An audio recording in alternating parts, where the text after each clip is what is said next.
After a 10-game homestand, the Angels kick off their last road trip of the season. It's a 7-day road trip. Tonight we kick it off with the Texas Rangers for the first of 3. We welcome you inside Globe Life Park and back to Angels Baseball on Fox Sports West, along with Mark Gubiza.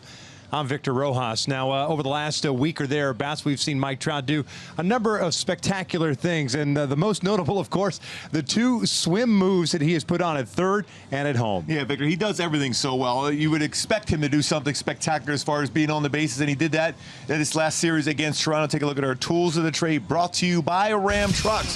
He's amongst the leaders as far as runs scored, 113 of them. But what he can do with those wheels, we know he can swing the bat, but he also, look how he's able to avoid a tag. It's the second time he's done that in his career. He did it up in Fenway, and he did it here at the Big A, avoiding a tag by Josh Donaldson at third. And then, of course, he hits a ball in the right field, thinking it's going to be an easy double. No, good play by Jose Bautista, a perfect throw, but then it's to slide the inside part of the base, able to avoid another tag.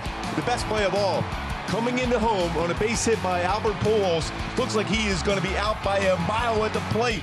Navarro thinks he has the tag there. He puts a glove out there. Trout's able to avoid that. 113th run scored of the season. What a slide by Mike Trout. He does everything unbelievable. Trouty impresses every day. I tell you what, the one thing that stands out too for the Angels, they picked up a couple of wins before starting this road trip, and hopefully they can start playing some better baseball over the last couple of weeks. Jhoulys Chacin's on the mound for the Angels. Martin Perez going for the Texas Rangers, as we're just about ready for baseball here in the Lone Star State. Sit back, relax. Going to bring you the lineups and the first pitch when we return. This telecast of Angels baseball on Fox Sports West is brought to you by Hyundai. Great deals on amazing cars are going on now at your Hyundai dealer. Visit buyhyundai.com today. By Jack in the Box. Taste the all-new Brewhouse Bacon Burger today for limited time only at participating restaurants. By your Southern California Toyota dealers. By Mercury Insurance, on a mission to save you money. Log on to mercuryinsurance.com to get a fast free quote and see how much you can save. And by the Jeep Renegade. Find your inner Renegade and reach your highest potential with an EPA estimated 31 highway miles per gallon.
Angels and the first place Texas Rangers.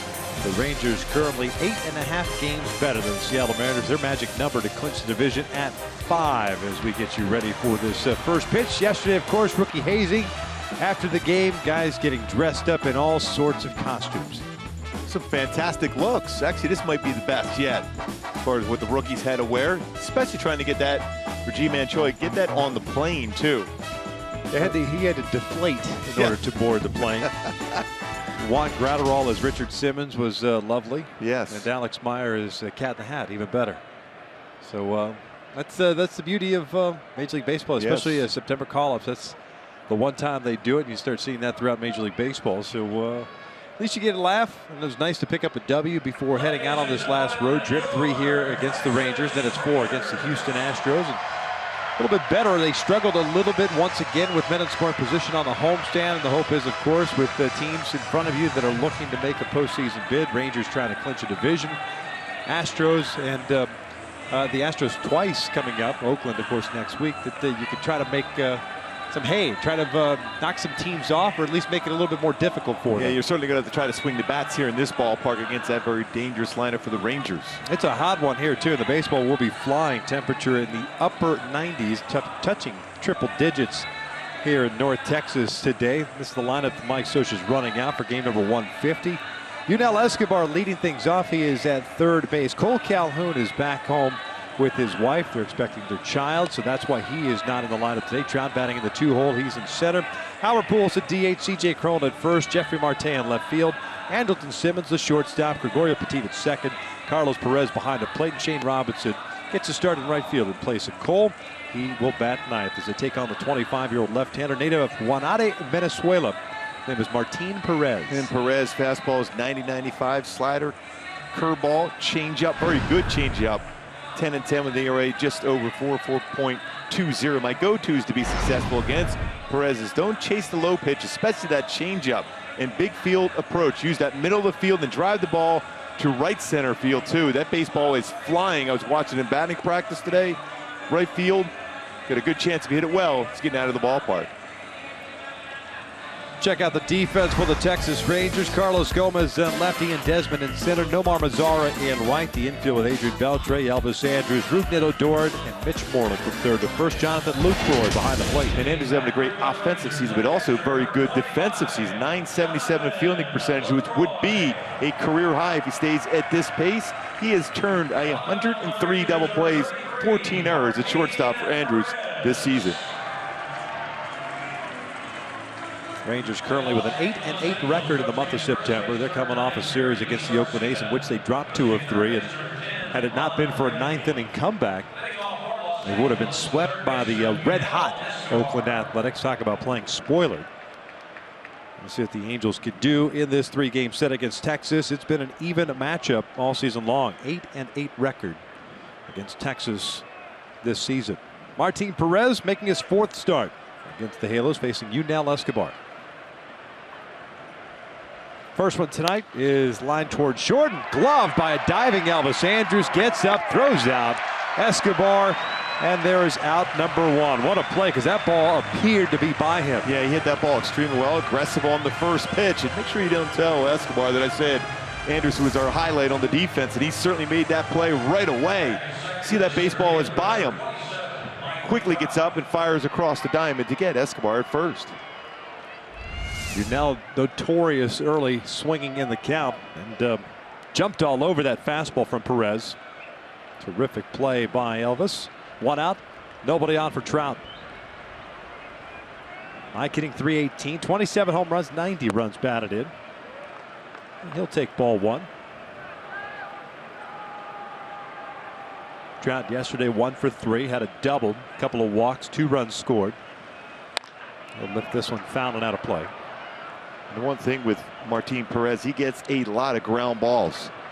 53.7%. It's the highest ground ball percentage, 7th most as far as ground ball percentage in the majors this season.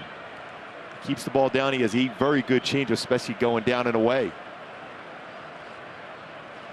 1-1 pitch. Trout fouls it back, 1-2. The other thing for Perez, he could be very erratic. 96 strikeouts, 72 walks in 182 innings of work. Yeah, he's a pitch to contact guy, lower part of the strike. It's always difficult to strike out batters when you're consistently throwing that fastball or change up or break a ball at the knees. This was hit toward third. Trout got jammed on it. 2 down. And my Hyundai key for the Angels to be successful against the Texas Rangers, setting the world on fire. My little Kenny Chesney in pink, going to have to be swinging the bats, going to have to score some runs, and then add on. This team is very good, the Rangers, as far as coming back in games and also scoring runs. It'll be very important for the offense to put it together here tonight. Yeah, 45 comeback wins for Texas. That leads Major League Baseball.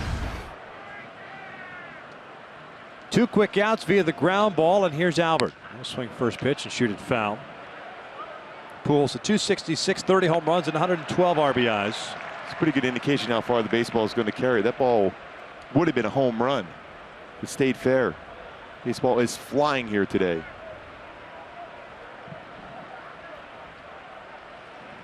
Albert had 3 multi-hit games against Toronto during that 4-game series. Halos lit up Perez in his last start against the Angels at the Big A. 7 runs and 10 hits and 6 innings of work, and this is lined to center field. Now it'll get down for a base hit. A 2-out single for Albert. Puts a man on for C.J. Cron. Pujols now 5 of 14 versus Perez. Lines out in the middle part of the field.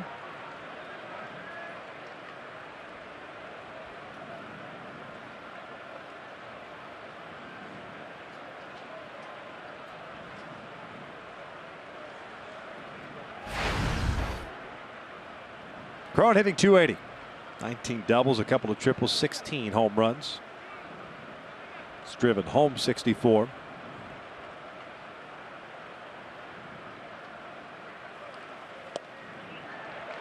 Pulled the string on him.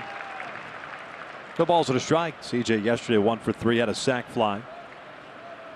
Halos shutting out Toronto in the final game of the series, 4-0, splitting that 4-game set. This is lined towards short. One hopper. That ball was smoked as well. Little flip over to Odor. The Angels half of the first is in the books. We'll head to the bottom of the first inning. Jhoulys Chacin on the mound for the Angels. We're scoreless.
Bannister's lineup on this warm night here in Arlington, Texas. Game number 151 for Texas. They're currently 88-62. 8.5 games better than the Seattle Mariners. Carlos Gomez will lead things off at lefty and Desmond in center.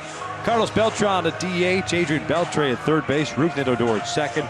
Jonathan Lucroy is the catcher. Mitch Moreland at first. Nomar Mazara in right. And it's Elvis Andrus batting ninth, playing shortstop. Taking on Jhoulys Chacin, making his 27th appearance, 15th start of the season. 5-8, a 5.43 ERA, and the spot start the last time out for Tyler Skaggs was very, very good. Yeah, Chacin threw the ball very, very well. My go-tos for Chacin to be successful successful is to trust that movement, that two-seam fastball, and stay ahead throughout the whole game as far as stay ahead of the counts.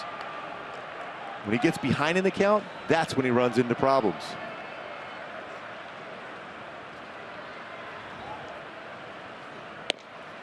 One ball, one strike on Carlos Gomez. See that good little slider for Kashim, throwing that slide piece right on the outside corner. Very important against Gomez. 2-1 count. Gomez hitting .217, 11 home runs, 45 runs batted in. He's reached safely in the last 8 games. Hit the ball better in the last 18 games. Hit over 300. I'll cue this one foul. 2 balls, 2 strikes. Gomez hit 154 this season versus breaking balls. Very quick. We've seen that at home on the fastball. Very quick, even upstairs with a fastball. That's Daniel Wright. First pitch of the game. 2-2. Gomez goes down swinging, 1 away. That was a mistake, break a ball, and still gets a swing and miss.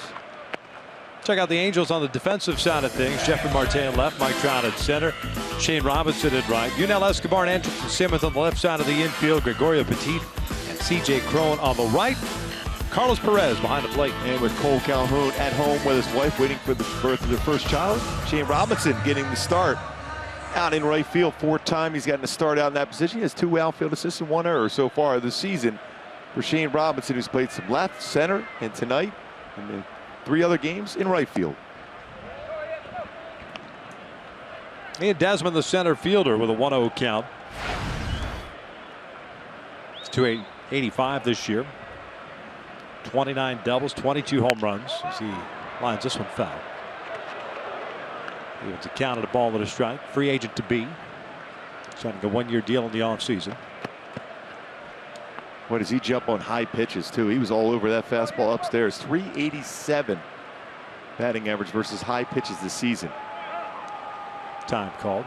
It's 3rd best in the majors as far as hitting high pitches.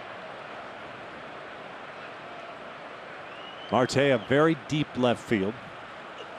And this is line to right. Robinson plays shallow, cuts it off, and holds Desmond to a 1-out single. And that was a high pitch, upper part of the strike zone. He stays back on well. He hits the ball very well the other way. Foot down and looking to line the baseball that way. It's above the belt. Anything high in the strike zone, he's hit well, and he's really hit the ball exceptionally well the other way.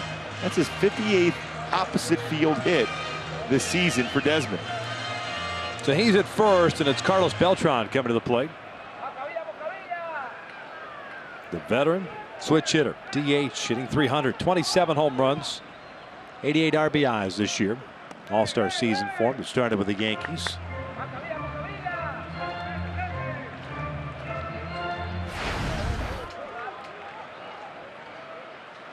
.43rd game since coming over to trade. It's at .293 for Texas.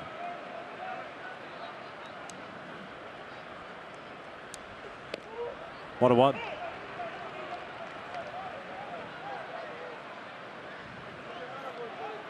Kerwin Danley tonight calling the balls and strikes. Pat Hoberg at first. Joe West, the crew chief, at second.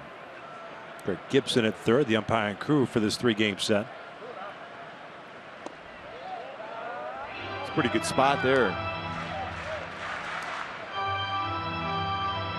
Lower part of the strike zone does not get called. Middle part of the plate at the knees.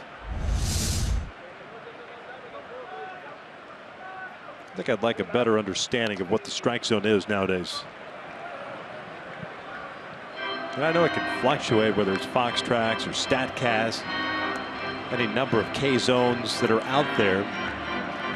Just what's the definition of a strike? And all too often, especially this year, that bottom third hasn't been called a whole lot. We heard it was going to be called less next year. The high strike called more. 2-2. Dribbler foul. Which is fine. I mean, call it, but explain to everybody so that they can calibrate the machines the right way. So we're all looking at the same thing and at least have a better judgment. Otherwise, folks at home Austin broadcast booth. You sit there and say, well, Curran Downley's missing a bunch of pitches because they're in the zone. Maybe it's not a strike, according to the umpires. Personally, I think they should go back to this. You get away from the whole Quest Tech and all that as far as judging a home plate umpire. He creates his own zone. They're going to be pretty consistent anyhow. The human element for the home plate umpire.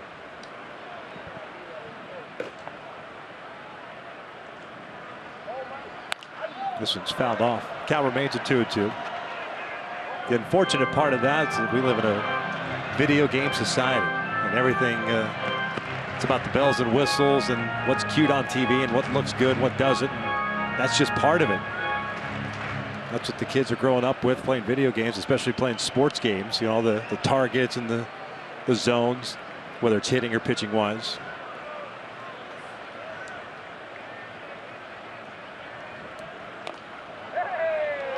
We're just trying to stay alive in that at bat. It's a good slow curveball. He's just trying to foul that off. He has to smile on that one. The telephone booth swing. Very good curveball. The speed of the pitch. He's just trying to foul that one off. That's perfect. Not when you're throwing that pitch, it's not perfect.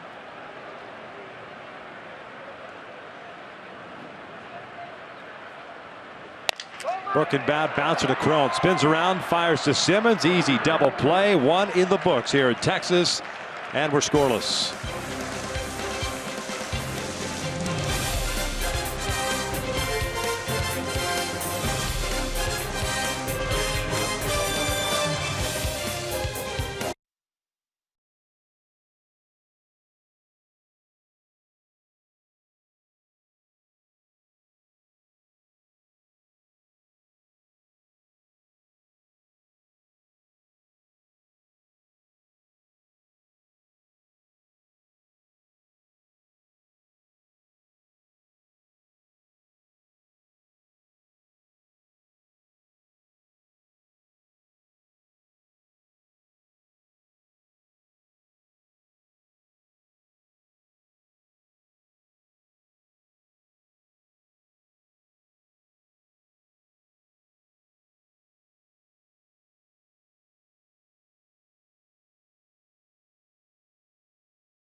Want to remind you to get your red on in 2017 to receive special benefits and great ticket prices by becoming an Angel season seat holder. Just call 888-796-HALO or go to angels.com for details. Marte, Simmons, and Petit for the Halos here in the second.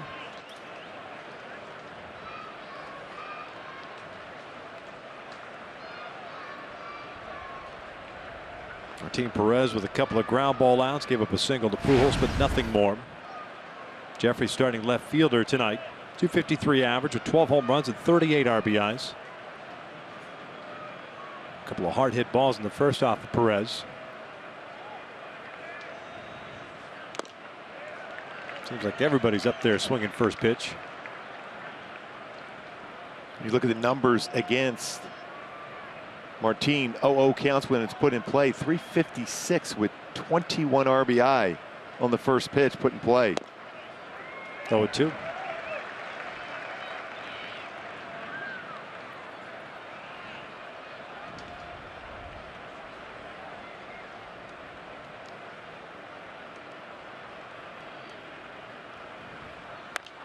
This one's popped up. Moreland coming down the line. Calls for it and makes the catch at foul territory. Marte Did run that on the line. That was pretty close. Yeah, real close to drifting back, especially when it gets up high enough above the stadium here. The chance to drift towards in play.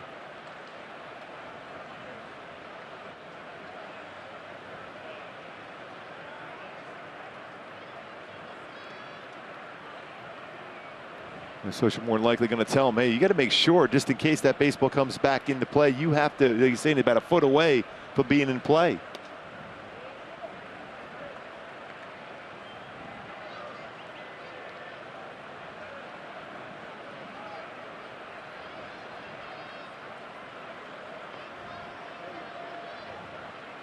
Simmons chopping this one towards second. 2 down.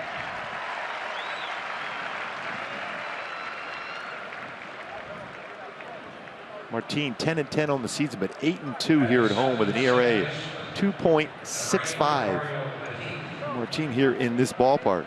Exact opposite of what he's done on the road. Been awful on the road. 2-8 with an ERA near 6. See those numbers, the difference. You would think, especially in this ballpark, the ERA, that's an outstanding ERA for this yard. And the starts have been split down the middle. 15 here, 15 out on the road. He has less walks, more strikeouts at home than he does away from here. And we showed those numbers as far as ground ball percentages for Martin Perez. And that's why the ERA is solid here in this ballpark. In the air, trouble. Halo's down in order. We'll head to the second with no score.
Beltre, Odor, and Lucroy coming up to face Jolie Chacin. Face a minimum 3 in the first inning, courtesy of the double play ball. Now he'll get 4, 5, and 6. That's that last start that he had against Seattle. Gave up a run on 3 hits, 6 innings of work, struck out 5, had no walks. Only his second appearance as an Angel, in which he did not issue a base on balls. The other one was his very first outing back on May 14th, also against Seattle. No balls, 2 strikes on Adrian Beltre, hitting .295 with 30 home runs and 98 RBIs. Another incredible season against the Angels. Tried to get him to chase a breaking ball. It's 1-2. Adrian's hit .333 against the Halos this year with 5 home runs. Total of 40 career home runs against the Angels. And 147 RBI against the Angels for his career.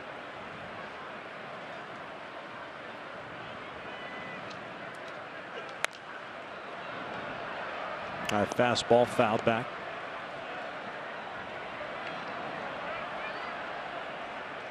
Count remains at a ball and 2 strikes.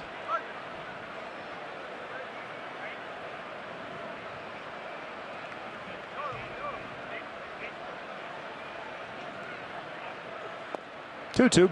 It's a good movement in that two-seam fastball, trying to get Beltre to swing over top of it.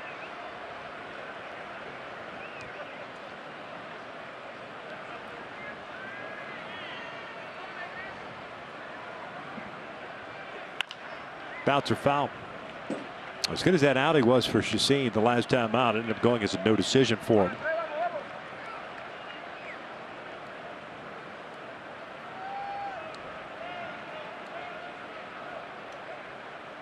Just the 4th time. He's gone 6 innings or more wearing the Angels uniform. Foul back. Good life in that fastball in off the plate on the hands. Beltre not letting him get those arms extended.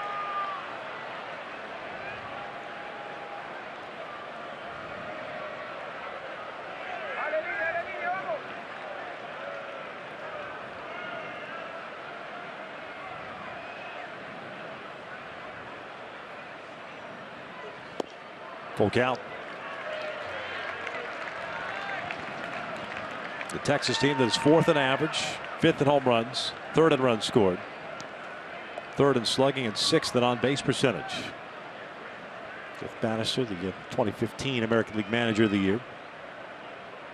Had some issues on the pitching side, but offensively got the job done as Beltre fouls this one back. And the customary drops to the knee to try to drive a baseball far. The high fastball, just trying to go the other way. Looks like on that swing, don't you think, Victor? Just trying to get a base hit the other way. Carlos almost caught that behind his back, which would have been a strikeout.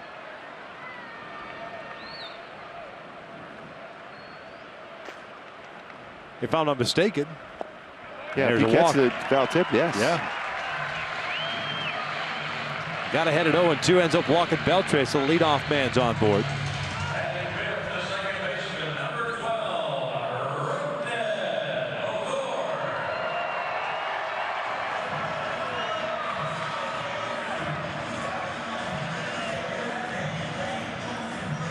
Always got to be careful on high fastballs, high pitches against Odor.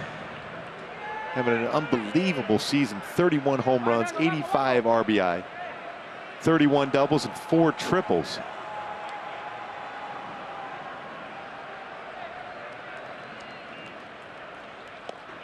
We'll look at the strike.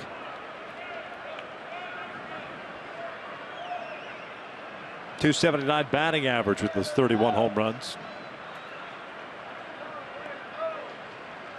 Raises batting average 10 points over the last 17 games. In that stretch, he's had 7 home runs and 20 runs batted in. Infielders on the shift. Odor chasing the breaking ball. 0-2.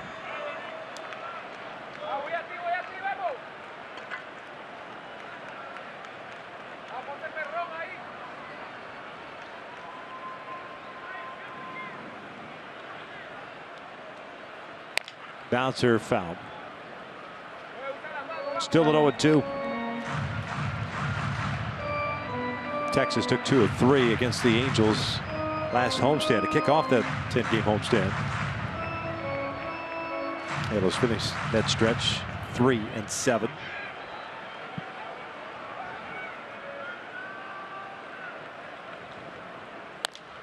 This one's popped up. Perez in foul territory is there. One down. Beltre remains at first. Good slow curveball by Chacin.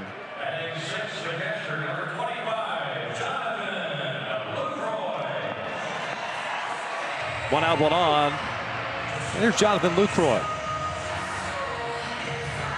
Lucroy playing in his 38th game now since coming over from the Milwaukee Brewers. Those are his combined numbers with Texas. He's hit .289 with 10 home runs and 28 runs batted in.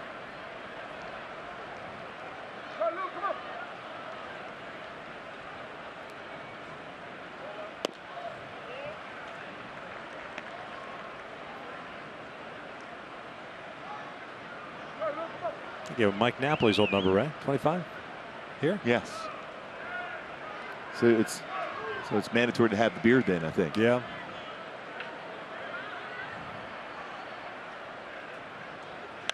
And he'll sky one out to deep left field. Marte has to go back on it. Just picked it up. Makes the catch. Beltre's tagging and will stop as the throw comes in. So throw by Simmons and safe at first base. That's the one thing about Simmons. He will always throw behind the runner.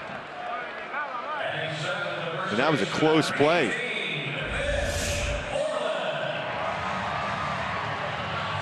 Marte gets it in quickly, and the quick throw by Simmons. Crone unable to catch that. Otherwise, there's a good shot to get him at first base. So 2 outs off the bat. I'm not sure that Jeffrey Marte saw that ball go all the way up. He picked it up somehow. Kind of that odd time, that dusk. Especially with some clouds drifting around. 2 outs. Beltre still at first.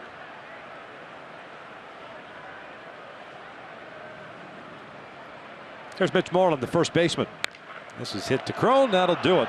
Leadoff walk is stranded at first. 2 in the books. We're scoreless.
Associated with the victory yesterday passed the late great Hall of Famer Earl Weaver on the all-time win list for one team.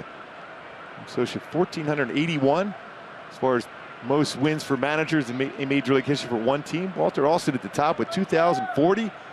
Time of the sorta, 1,599. They start the third scoreless. Perez versus Perez to start this third inning. Martin against Carlos. 211 average for Carlos. 5 home runs, 28 RBIs. Take outside. Evens a count at a ball and a strike. Martin Perez with a 1-2-3 second. Pop up and 2 groundouts. It's on the corner. He likes to back up that 2-seam fastball, little sinker away with a changeup away, but also will cut a fastball in.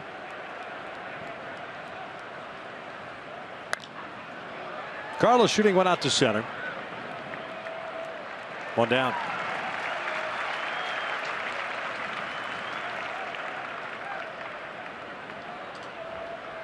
Brings up Shane Robinson.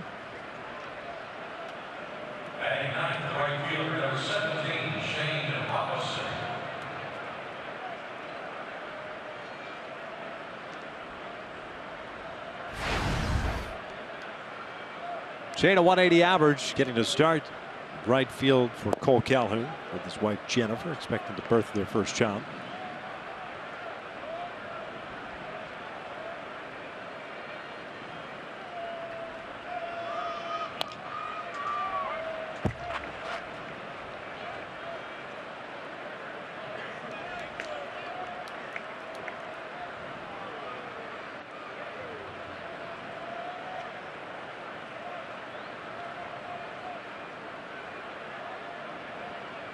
1 ball, 1 strike.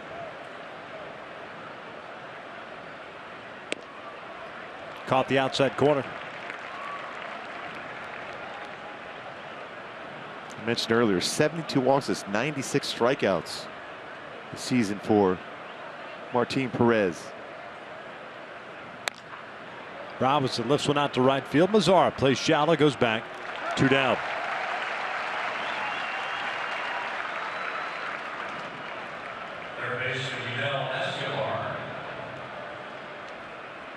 Top of the order now, Yunel Escobar. Mentioned all those walks so far this year, but so far tonight, very effective. 25 pitches, 20 strikes for Perez. Talking to Paul Sorrento, Dave Hansen, the approach against him, especially with all the ground ball action. So you've got to be aggressive against him, but also you got to force that fastball and changeup to the middle of the plate.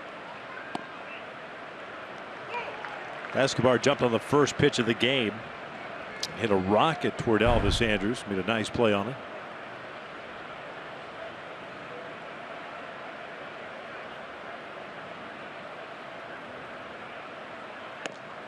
Takes inside.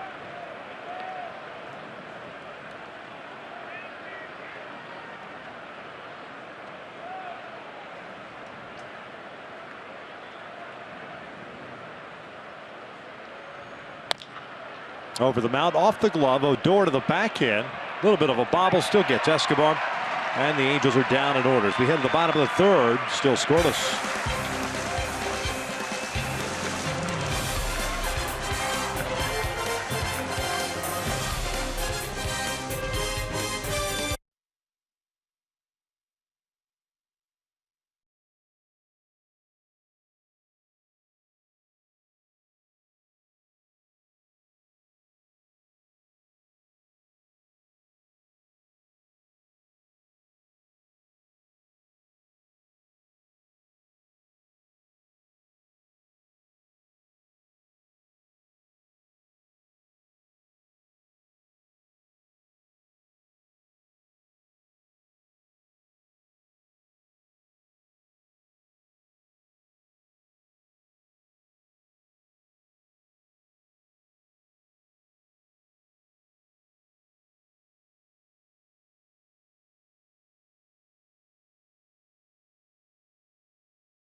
Positive Coaching Alliance and its mission to develop better athletes, better people by working to provide all youth and high school athletes a positive character-building sports experience.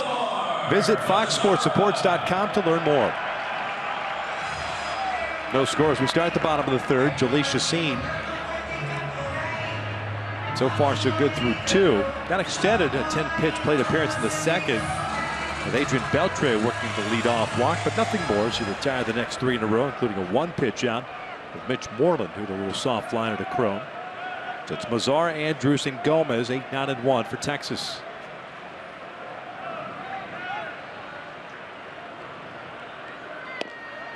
Rookie right fielder hitting .270, 18 home runs and 59 runs batted in.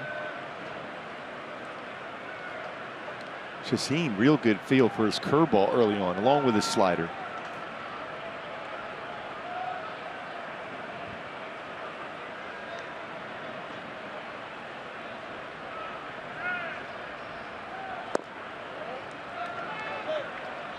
It's a pretty good spot again with that breaking ball.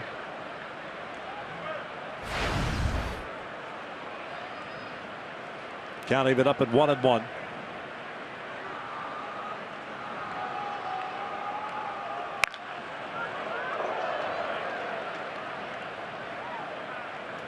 Some pretty quick hands. Fastball up and in. Zara pulled that one foul.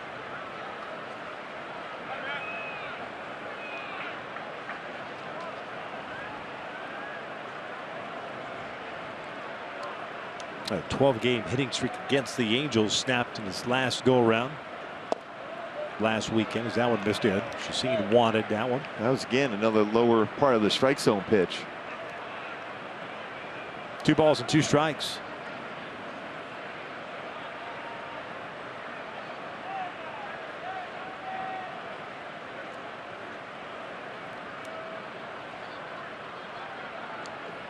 Ground ball, right side with the shift on Petit.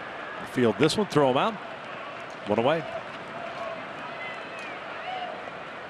Brings up Elvis Andrus. Texas very good here at home.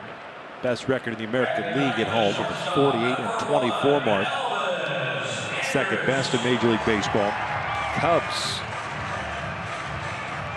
52 wins at Wrigley Field this year. 52-23 for the Cubbies. The other thing that Jeff Bannister's team has done very well is played well within the division. 43-27 against the West. That's why it's really important when you think about it, that home field advantage in the postseason. Well, when you look at it in the American League alone, with Texas and Cleveland battling out for that top record in the American League.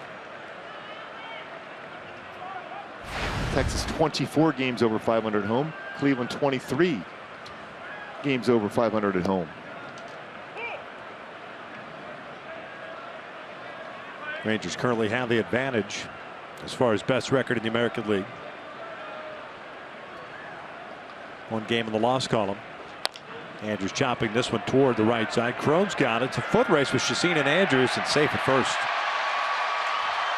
And diving head first. Infield base hit. So I play with the shift on and how far away Cron is from the base, and the underhand throw to try to lead. Chacin looked like the hand just there beats him to the base.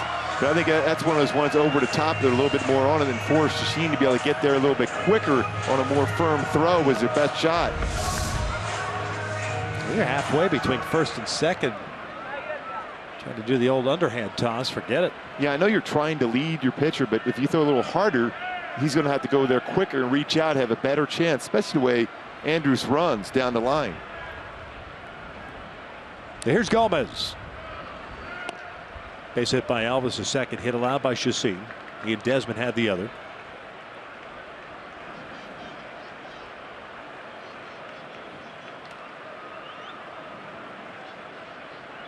Carlos Gomez, a strikeout victim in the first. The only strikeout Chacin has picked up. Issued 1 walk. That was to Beltre, and this is bounce foul. Always got to keep an eye on Andrews at first base. 22 stolen bases. Texas 4th in the American League in that category with 88.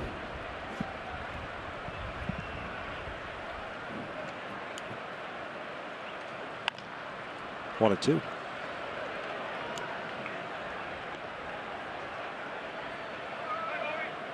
Gomez starting the season with Houston. Was released and then picked up by Texas.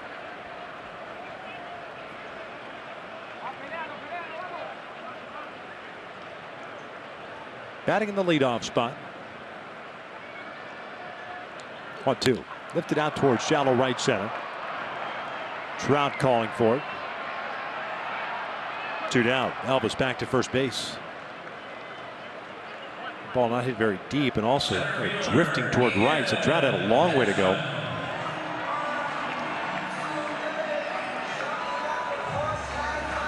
So Desmond will bat with 2 outs. 46 pitches for Jolice. 31 have been strikes.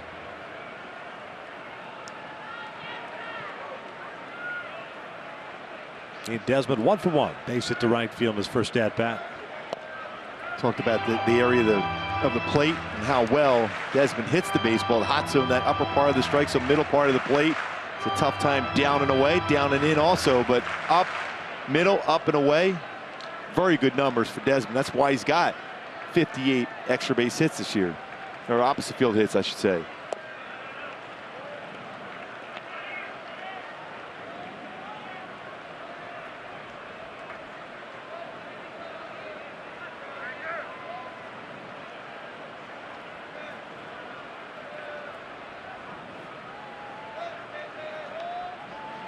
upstairs.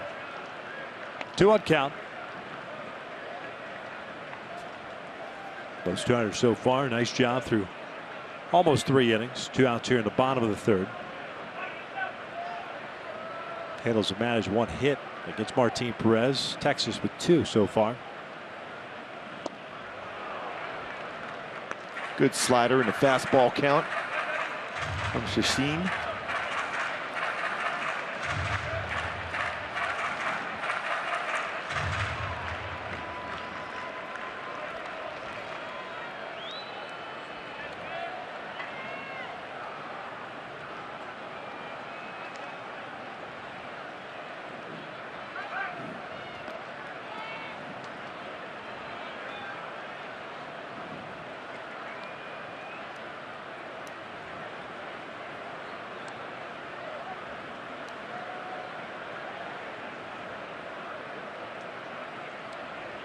Two to Desmond. Ground ball toward the middle. Simmons goes into a diving stop, flips it to second, and they don't get Elvis Andrus. It goes in, standing up. That'll goes an infield base hit for Desmond, his 2nd hit of the night. Good range shown once again by Simmons. Dives into the outfield grass. That's all you have is the force out. No way you're going to be able to throw across the diamond with Desmond running down the line. Very close play at second. Not a lot on that. We'll flip it. Andrus going up standing. Made it a lot closer play. Goes in the slide. He probably beats that easily. It's a great job by Gregorio Petit, too, to get to the base and really become a first baseman, stretching out with his left leg, doing all he could. Try to get that baseball in the glove a little sooner. So 2 on, 2 outs. There's Carlos Beltran to ground it into a double play his first time up.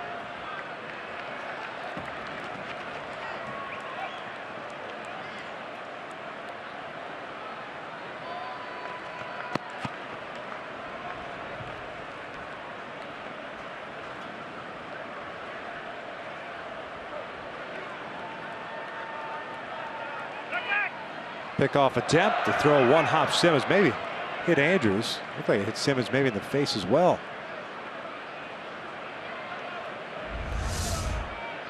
Quick throw there. Yeah, got both of them. Ideally, you want to try to throw right at the base. Off the glove, off the face, and the arm.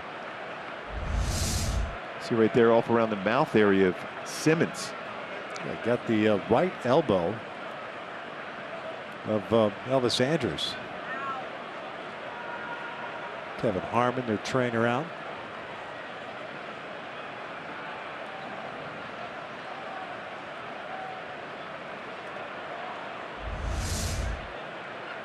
See that low throw from Chacin.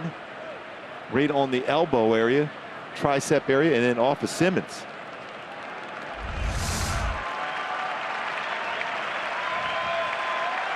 Andrus over the last week and a half has been dinged up a little bit. Yes, he has. A couple times against the Rangers. Remember at home, that little bit of a collision on a rundown with Carlos Gomez. And him hit it with his hand.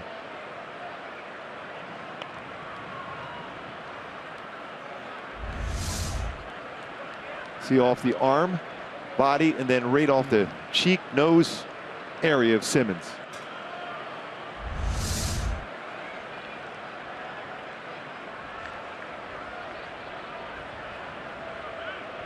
Here's the 1-0.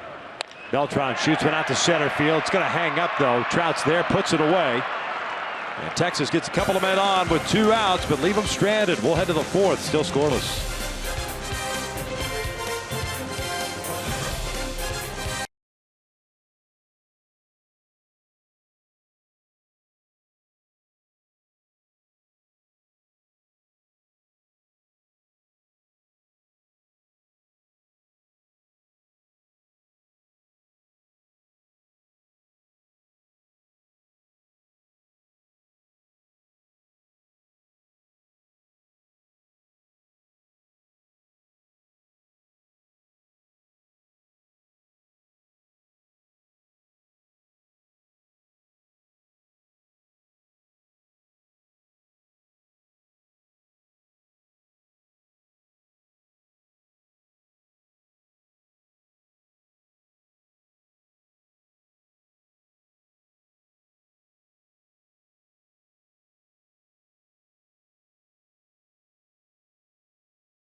The Angels, he'll be followed by Albert Pujols and C.J. Cron.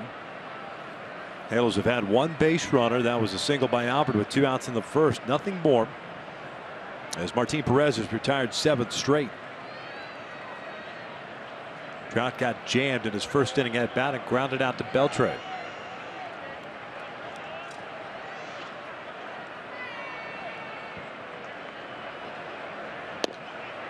On the outside corner, allegedly. First strike.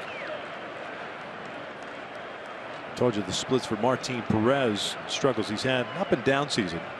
Home and road. With 3 quality starts of his last 3 outings. Trout fouls it off.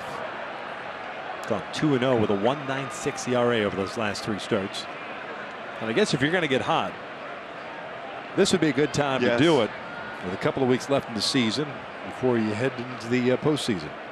Especially for a club that's looking for some other consistency as far as the rotation outside of Hamill and Darvish. Left side, tried to backhand it. Odor has it go up his arm. We'll see how they rule that. They get plenty of time to get in front of it. Decided to go to the backhand.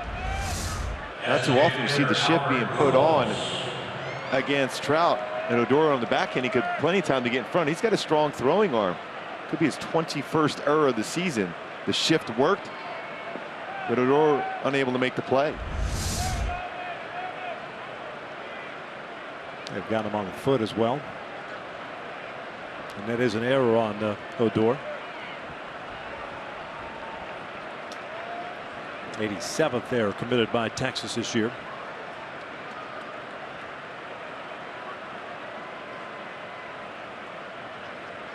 Albert looks at a strike.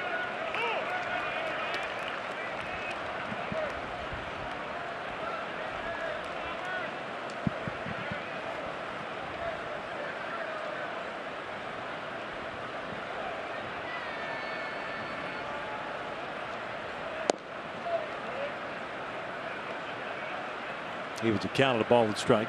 Interesting to see those splits. You see the ground outs, the double play balls that Perez has thrown, but just showed you the splits for Albert, batting 3rd versus batting 4th. I think it could be so misleading at times. The guy, especially for Albert, who's been in those spots pretty much his entire career, as he rips one out to straightaway center field. It'll stay in the ballpark as Desmond is there. Makes the catch for the first out. And he just missed hitting that one a long way out of the ballpark. Pitch ended up being middle. Desmond able to run that one down just in front of the wall. Right down the heart of the plate, just towards the end of the bat. That's the only reason why that stayed in the yard. Pulled off just a little bit? Yeah, just a little bit at the very end. It still hit well, but towards the end of the bat, just missed it. Trout still at first, and here's C.J. Cron. Not real easy to steal against Perez either. He's given up 8 stolen base in 10 attempts. Lucroy has thrown out 38%. Would be base stealers this season. Great numbers. Cron in the last 11 games of Texas, 375.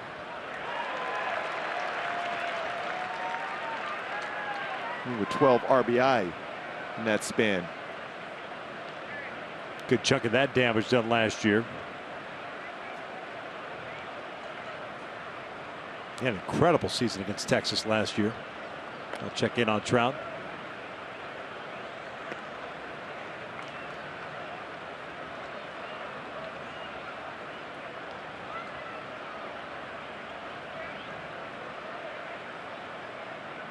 No balls, 2 strikes. Yeah, Cron had 360 against them last year. He'll go down swinging on 3 pitches. 2 outs. Nothing but off-speed stuff against Cron. Hey, get your run on. Join us for a pregame Oktoberfest celebration in the Gate 1 Music Garden when the Angels take on the Astros on Friday, September 30th, and Saturday, October the 1st. Enjoy beer from local breweries, live music, and more. Visit angels.com/promotions for more info and to get your tickets.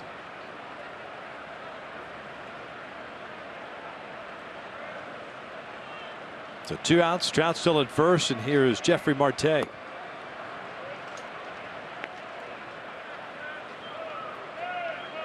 And Marte, again, will be looking fastball against Perez. The changeup's been effective, but when he's made a mistake with a fastball, Marte does have a big-time home run against him.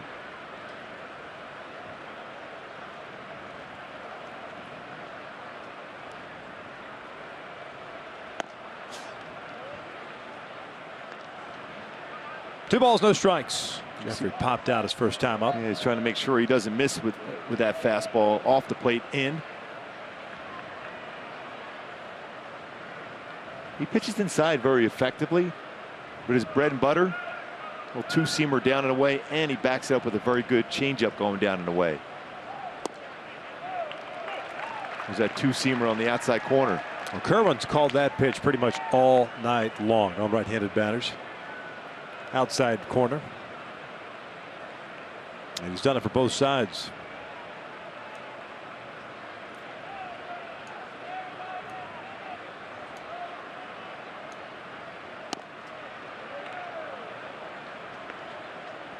Three balls, one strike. Trout reaching on the error by Odor. Pujols and Cron have been put out since. A fly ball and a strikeout. You would think this is one of those moments where Marte should get a fastball. Although pitchers do remember when somebody hits a home run against you, as far as it was, too.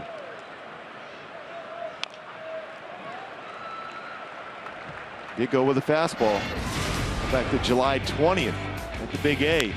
Got a fastball, and this ball was crushed by Marte against Perez. But he challenged him there in a 3-1 pitch, went fastball again. Must have been the throwback. Trout get a head start.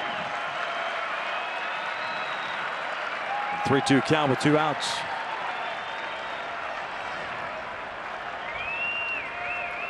Here's the payoff. Breaking ball got him looking. Marte is looking fastball. Perez picks up his second strikeout as we head to the bottom of the fourth, still with no score.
Sports West is brought to you by Subaru, making the world a better place. That's why we donate to causes we care about.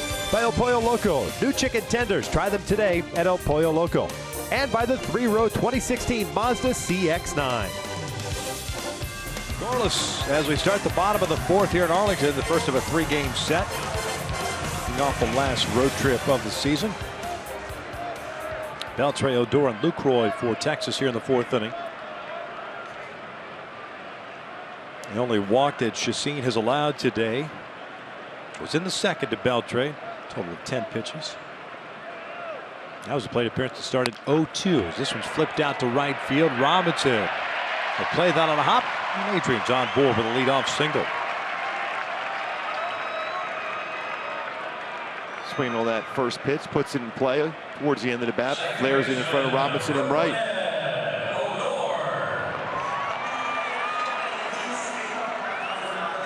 Here's Odor, the second baseman, popped out in foul territory in the second.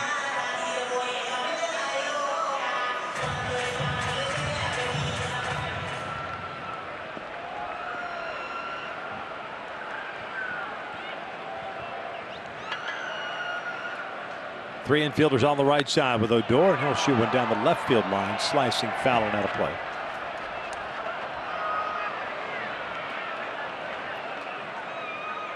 Up and away. High pitches, very, very consistent this year for Odor.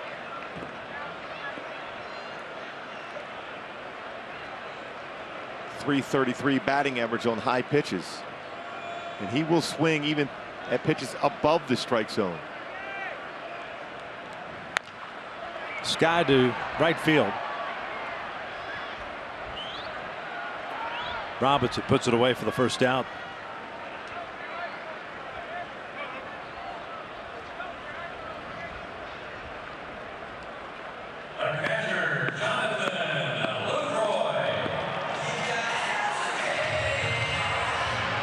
Seen so far tonight, very much under control. 78 pitches in his last outing at start. This is Tyler Skaggs' spot in the rotation. Tyler Skaggs scheduled to play some catch tomorrow.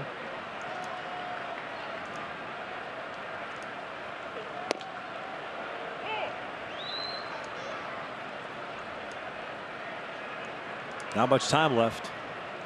He's thinking about he might have a shot pitching in the game again by the end of the season, potentially. Depends on what the Angels want to do with him.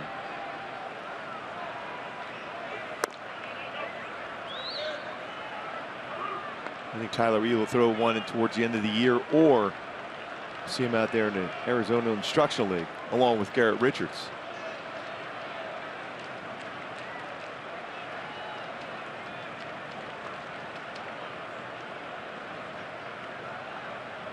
One. Lucroy 0 for 1 has hit a fly ball to left.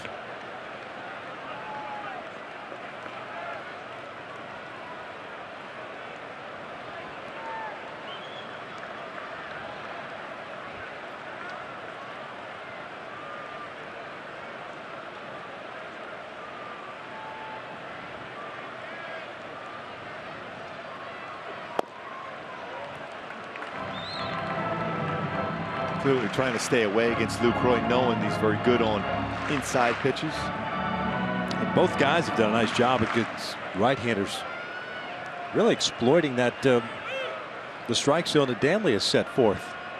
Take advantage of it. Yeah, if you have an umpire going to call that outside pitch, sometimes even about a half a baseball off the outside corner, you have to stay there.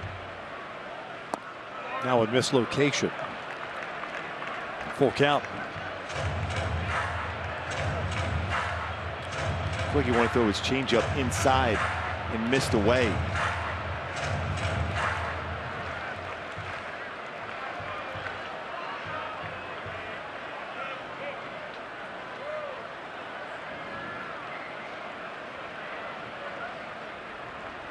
Bell trade back, leadoff single for Adrian. Seeing if he may be going on a 3-2 count with one out to avoid a potential ground ball double play with movement.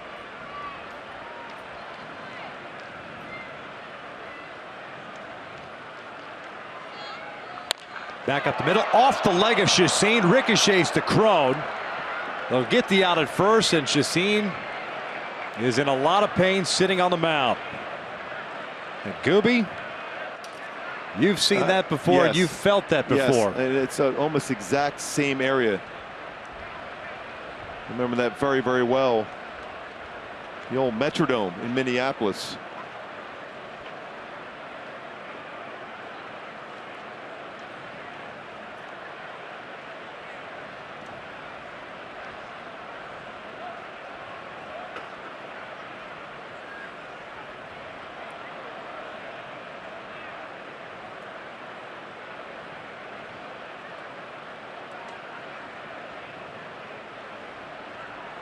That was squared up and hit his leg flush. Yeah, that's that left leg, your landing leg, very difficult to move because that's the leg you plant with when you follow through in your delivery.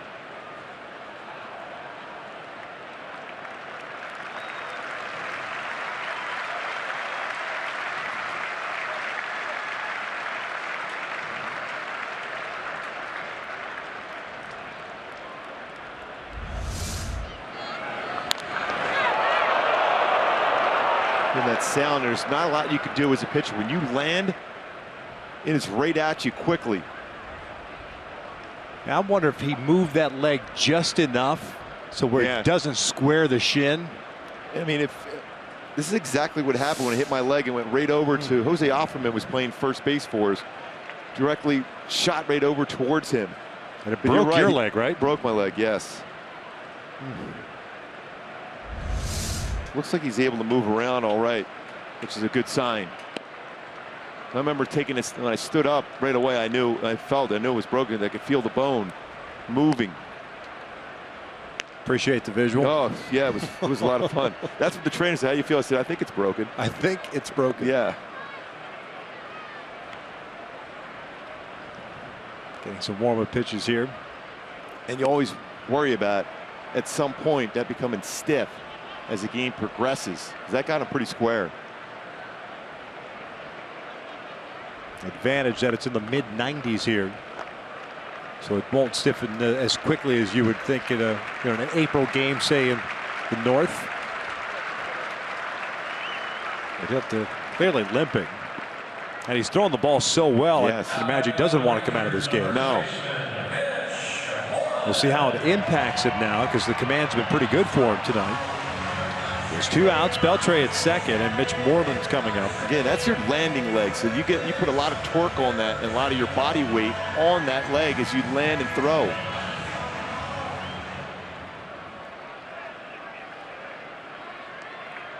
We've talked about it on this last homestand, the innings that bullpen has logged this year. A lot of guys, a lot of use. A little bit of movement down in the bullpen also. Could be a just-in-case situation. Here's Moreland. First plate appearance. That's a good breaking ball. It looked like he landed pretty good on it. The follow through, the landing leg is the leg. That was hit with the line drive. No real grimace on the face either, which is good to see. That's exactly what I was looking for. No balls, 2 strikes. A lot of times when you land, you're thinking, even anticipating potentially being sore as you land.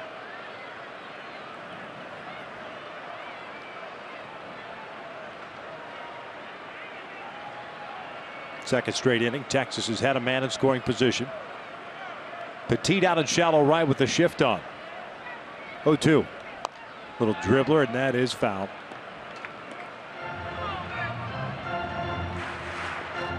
Staying off speed on Moreland.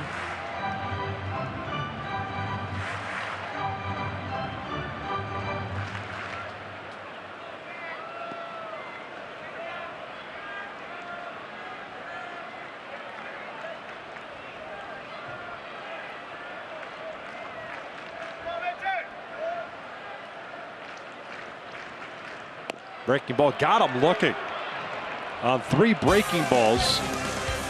Moreland doesn't like the call. We will head to the 5th, still scoreless.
top of the 5th inning. And then last inning, Chacin threw a backdoor slider. When Daly called it a strike, Mitch Moreland didn't like that call. Looked like a little bit off the outside part of the plate, framed very well by Carlos Perez to get the call, and then Moreland thrown out of the game for saying some magic words. That was trying to get in between, but you cannot argue balls and strikes. It's an automatic ejection. He gave him a chance to talk and then kept it going. At that point, Daly had no choice but to throw him out. Top of the 5th inning with no score. Simmons, Petit, and Perez here trying to figure out the left-hander Martin Perez. Jerks in Profar, by the way, takes over at first base for Mitch Moreland. Andrelton is 0 for 1. He grounded out his first time up. Chopping this one to Beltre. One away. I remember that series at home. Beltre was incredibly active at third base. Made some very good plays as normal. Second baseman, Orioles.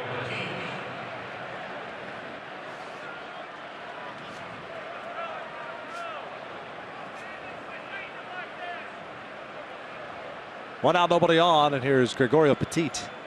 Ground out to short in the 2nd inning. Takes a strike. It's 7 ground ball outs for Perez in the game so far. Big reason why his ERA is where it is in this ballpark, because if you give up a lot of fly balls, you're going to give up a lot of runs.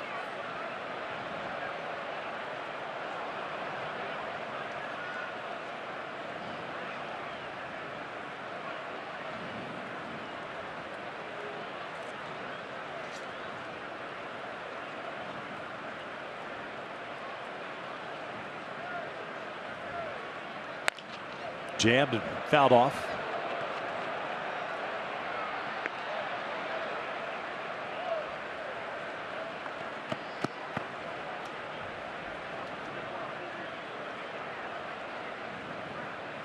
Gregorio getting to start at second tonight, hitting .258 coming into play. 2 home runs at 15 RBIs. Check swing bouncer down the line. Nice play by Profar. Shortstop by trade. Gloves it, retires Petit, 2 down. And that's a shortstop playing the first base position with that range he has. It's certainly worthy of a Carlos Cam replay, showing the range, playing off the base, but the range he has, able to get to the backhand, take it himself at first base. Solid play by Profar, who's played some outfield also this season for the Rangers. Quickly gets up, steps on the base, solid play. Just into the game for Mitch Moreland, who was thrown out of the game for arguing a slider that might have been a little bit off the outside corner. Profar, very talented player. Had to deal with some unfortunate injuries over the last couple of years. Bases are clear for Carlos. He'll take a strike. Martin Perez, by the way, has been a strike throwing machine. 49 pitches, 39 strikes. This doesn't look like a guy who came into play today having walked 72 and struck out 96. Getting some quick outs as well.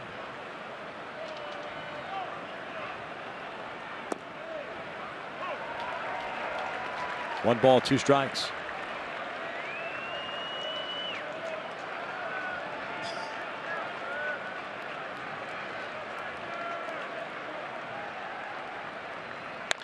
Carlos shoots one out to center field. Desmond has to move back on it. And the Angels are down in order here in the 5th. We'll head to the bottom of the 5th inning. Jhoulys Chacin coming back down, it appears. Still scoreless.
In 3 here against Texas, 4 against the Astros beginning on Thursday night at Minute Maid, and it's back home for the last week of the regular season. 6 games remaining at home, 3 against the A's and then 3 more against Houston. We start at the bottom of the 5th, still scoreless. 8, 9, and 1 coming up for Texas. Chacin with 2 strikeouts, 1 walk, and 4 hits allowed. Halos tonight against Martin Perez have managed 1 hit, and that was a single by Pujols back in the 1st. Nazar grounded out his first time up, and he went out to deep left center field. Marte racing back. He's on the track at the wall, and that is gone. A home run for Nomar Mazara, and Texas has itself a 1-0 lead here in the 5th. It's a pretty impressive power to go the other way like that for Mazara. The pitch out over the plate, went with the pitch.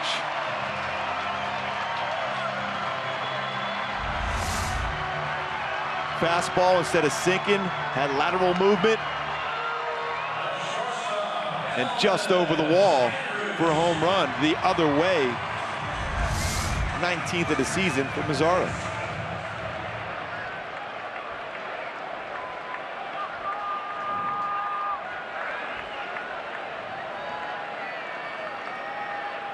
#201st home run hit by Texas this year. As Elvis Andrus takes inside. And you wonder this inning for Chacin, if indeed that front leg becomes stiffer now than when you sat down. He's been upstairs on all 3 of the pitches starting this inning, including that changeup there. By the way, the home run by Mazara, the 4th he's hit against the Angels. And to see not as comfortable throwing the baseball. He's moving forward. That tells me there is a little bit of discomfort in the follow through. Now there's some action down in the bullpen for the Angels. Mike Bourne, first man up.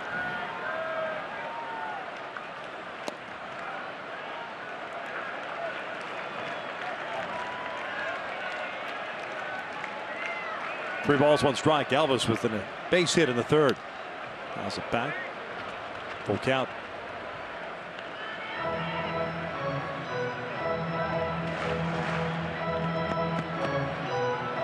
Infield knock for Andrus in that 3rd inning. That was that bouncer to Crone. He beat Chacin to the bag.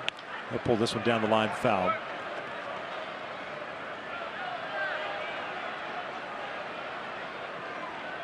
Yeah, quite a few pitches elevated in this inning to start with for Chacin. Socha looking on.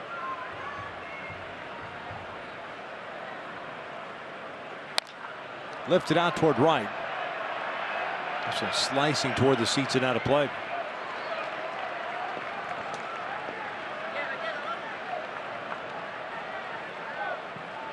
Leadoff home run for Nomar Mazara to start this 5th inning. A 1-0 Texas lead. Carlos Gomez, the leadoff man on deck.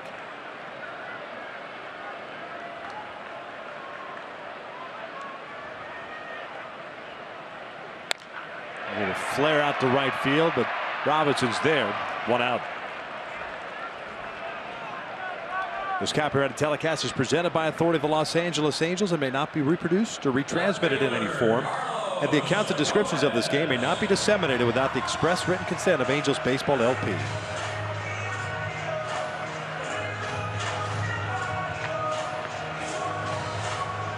Very impressive power that other way on that swing, though, when you think about it, going that 390 sign the opposite way for the youngster. Check swing, looked like he went around, and he did. Gomez tonight 0 for 2, a strikeout in the 1st, a fly ball to right in the 3rd inning.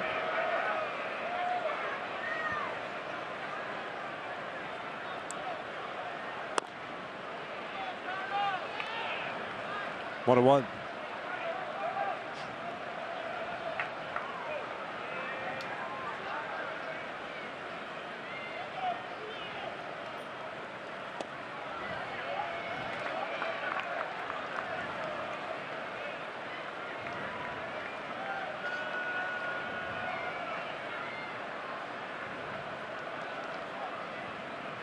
Breaking ball is in there.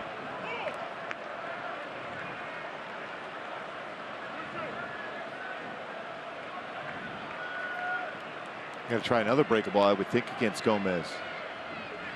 Upstairs with a fastball. Full count. Still believe, even though the fastball just a little bit above the strike zone, he almost went after it. He still hits that very well. You just got to think in terms of breakable.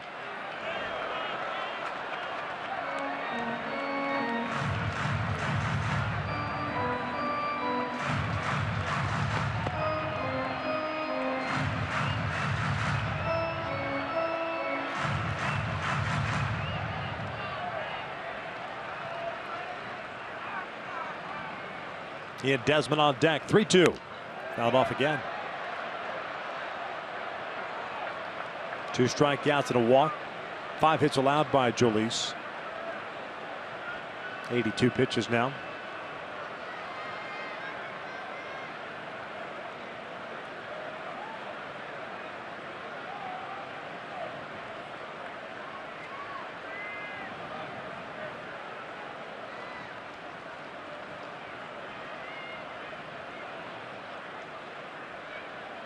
Gomez will cue this one off the end of the bat. It'll flare into center for a base hit.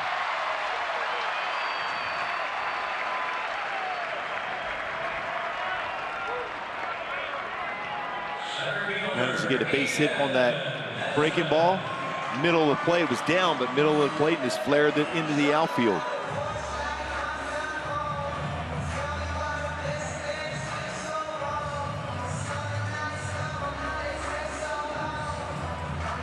So a man on for Desmond. A couple of singles tonight.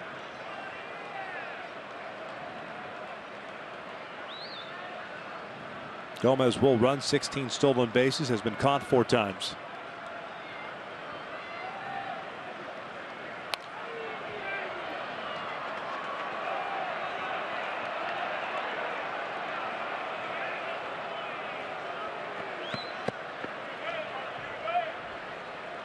Warren ready to go in the bullpen. Still loosening. 91 degrees here in the 5th inning at 8:30. I think it would take you like 3 pitches to get loose tonight. Yes. Desmond skies one out to center. Trout is there. 2 down. Trout thought perhaps it was the 3rd out. Then he was trying to deke Gomez. Just down number 2.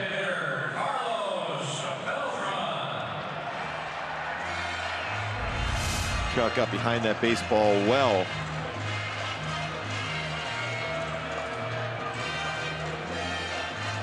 Maybe he was just trying to get Gomez to think about trying to advance. Good throw in there from Trout. Carlos Beltran 0 for 2.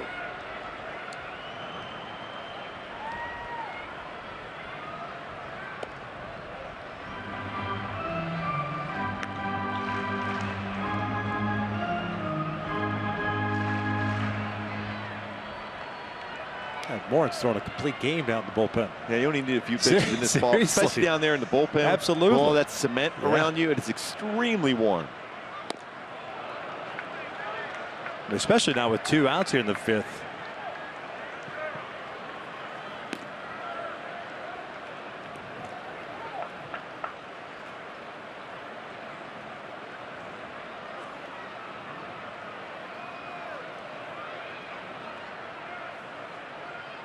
One ball, 1 strike.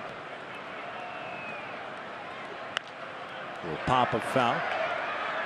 1-2. And that fastball inside. He's had a good feel for both. Yeah. The fastball and the off-speed stuff. Really, I know you pointed out that the follow-through that he had after the Mazar home run, but hasn't shown any signs of since that point, it looks like it loosened back up for him again. Down low. And when you sit on the bench, you feel a little bit more and stiffens up, but then as you get back out on the mound, after a couple throws, you feel back to normal. Follow through is very good. Land's put a lot of that weight on the front leg. Looks pretty comfortable now.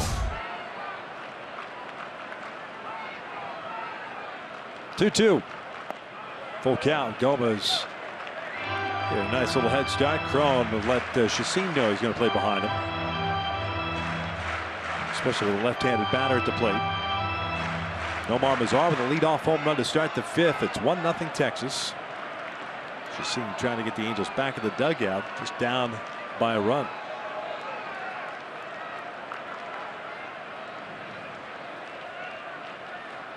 Gomez on the move. Beltran strikes out, swinging third punch out of the knife for Chacin, and we will head to the 6th with the Angels now trailing at 1-0.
Coverage of baseball. Boston continues to play well. Reason why? Mookie Betts with a big game again tonight. 2-run home run in the 3rd. 31 home runs on the season. 113 runs scored.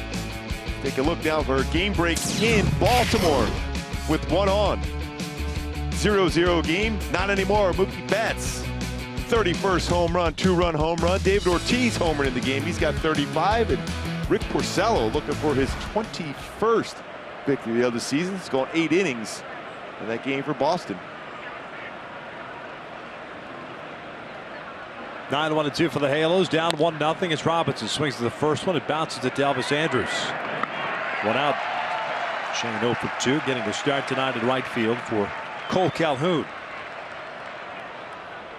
Just 53 pitches thrown so far in this game for Perez. Third baseman Yanel Escobar. 42 strikes. It's 11 out of the strike zone. There was 53 pitches.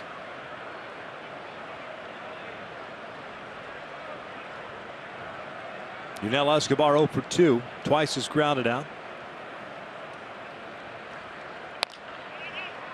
No balls in a strike. Just 1 hit allowed by Martin Perez. He has 2 strikeouts, no walks. 9 ground ball outs so far. Pitching tonight like he has pretty much all season here at home. 8-2. ERA just over 2. This is line to right field, a base hit. Might skip past Mazara, and it will. It'll go to the wall. Escobar's on his way to second base. Now he's going to try to go to 3rd, and perhaps ill-advised.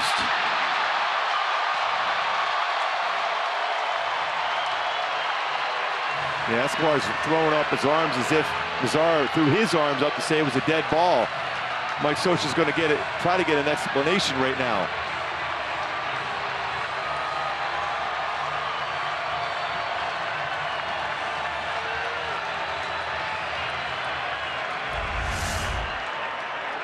See this baseball underneath the padding. It stays there.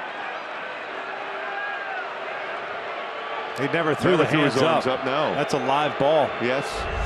And you know what? I mean, it's tough to complain if you're Yanel Escobar because you were cruising the whole time to second base and then made the decision to go to 3rd. It's a live ball if you attempt to go after it. It's just kind of like the ball in the ivy at Wrigley Field. That's why they tell you if something like that happens, you immediately throw the hands up. Throw the hands up, and then you don't And then you don't go down the reach to get the baseball. You just stay and leave it that way.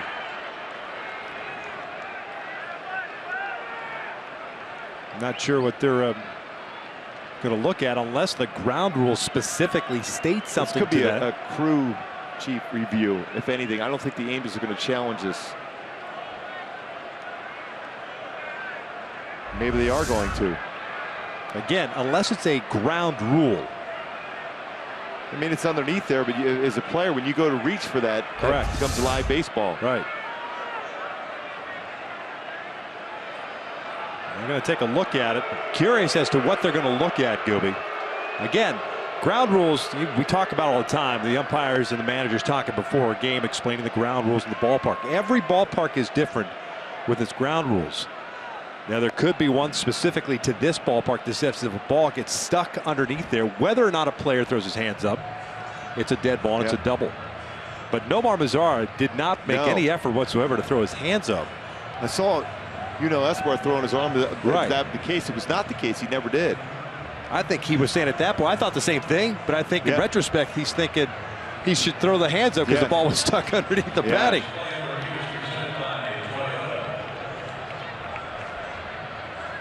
Almost every ballpark has that padding like that on the walls where it could go underneath there.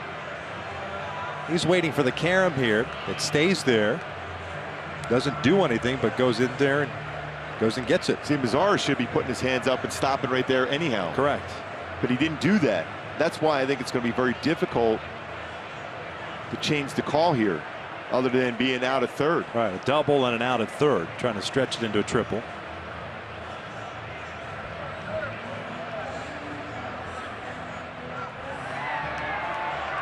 And they're going back to second base. Catch a break on that one because the baseball was lodged underneath the padding. Jeff Bannister wants an explanation himself. So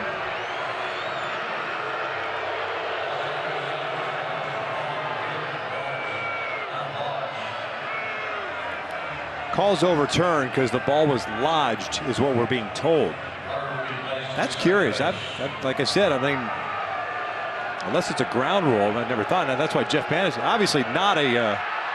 It's clearly not a ground rule because Bannister is pretty heated over it. He's just been tossed.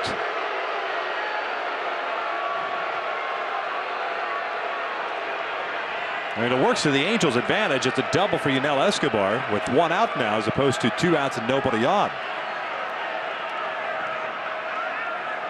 Especially who's coming to the plate now with someone in scoring position in Mike Trout, followed by Albert Pujols. I'd be pretty upset too if I'm Jeff Bannister, to be honest with you. And I think he's upset, but really there's nothing Joe West can do about it. That's what the call was. Yeah, right. I mean, it's not his call. Yes, exactly.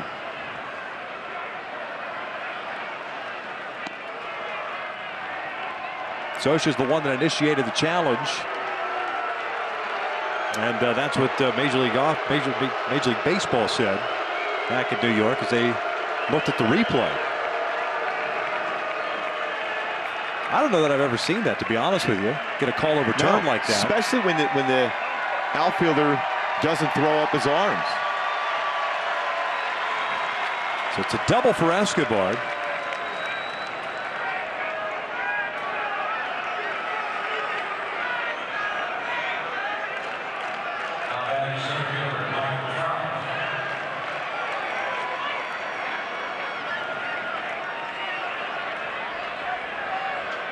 Escobar gets credited with his 26th double. So 1 out, Trout will bat. Tying run now at second. And a 1-0 game here in the 6th. A break for the Angels. Pick off attempt, and Escobar back in there.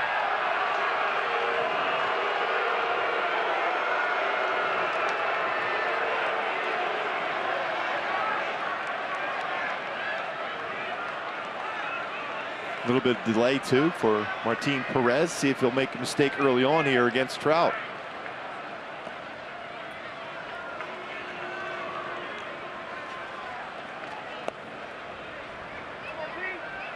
Trout coming to the game, a .329 career hitter against the Rangers, including 9 home runs in this ballpark.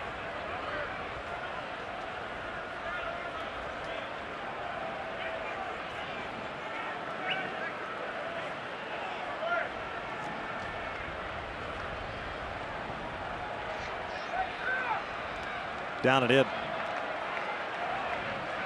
2 balls, no strikes.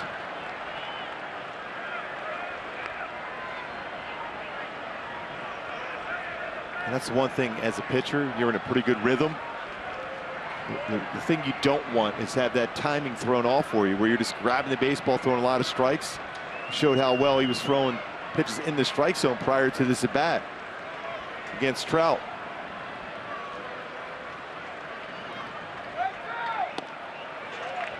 Three balls, no strikes.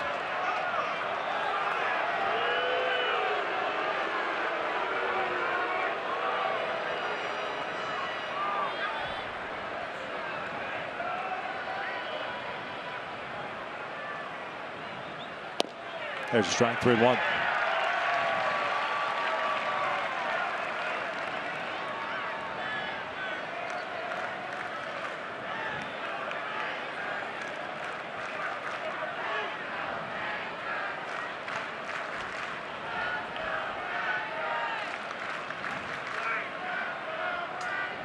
Trout 0 for 2. 3-1 pitch. He'll shoot this one off the bag. That's a fair ball. Escobar will come in to score to tie things up. This one headed toward the corner. Mazzara bobbles it, and Trout will keep on running. We're tied at 1 here in the 6th inning. Well, this has certainly been an odd inning. And Trout picks up another RBI as he smiles and looks in at the dugout. Right off the base and down the line.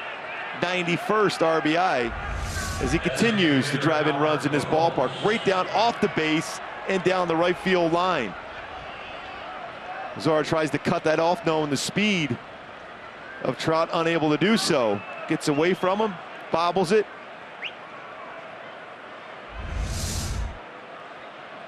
A double by Escobar. The call that got overturned, and Albert will bat with a man at third. Found a ground rule here in relation to the ballpark. It says a fair ball lodging in fence padding or in manually operated scoreboard left field fence, 2 bases. I think that's a determination Major League Baseball made. Albert lifts one out toward right. Not very deep. Mazzara with a terrific throwing arm. He'll make the catch, and Trout's not going anywhere. 2 down. It's pretty interesting. Adrian Beltre was telling Trout to stay there at third. Trying to be a third base coach himself. Albert jumping on that first pitch. Now 1 for 3.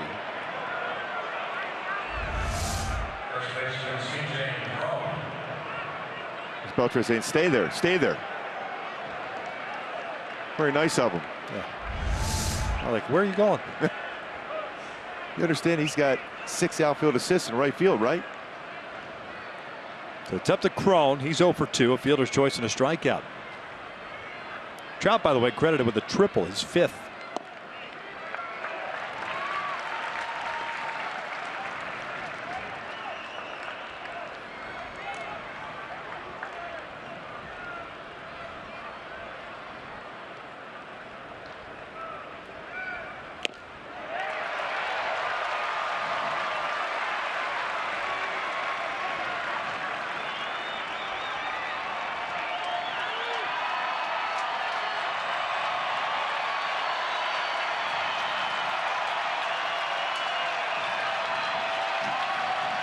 Oh, 2 and back up the middle, off the glove of Perez. Odor has it. That's the 3rd out. The Angels end up tying it in an unusual fashion, but the Angels will take it as we head to the bottom of the 6th. It's a 1-1 game.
telecast of Angels baseball on Fox Sports West is brought to you by Infinity. Visit your local Southern California Infinity retailer for a test drive today. And by Nissan. Choose Nissan today for great offers on our most exciting lineup ever. Shop ChooseNissan.com. Halos and Rangers tied at 1 in the opening game of the series as we start the bottom of the 6th inning. Mike Morin takes over for Jhoulys Chacín, who ended up going 5 innings tonight, giving up a home run. The only run that he gave up. 6 total hits, 3 strikeouts and 1 walk. A very good outing for Chacín for the 2nd straight time. And Morin here in the 6th inning gets Beltre, Odor, and Lucroy. It's our in and out, who's in, who's out. Morin pitching in his 57th game, 2-2 mark, a 4.44 ERA.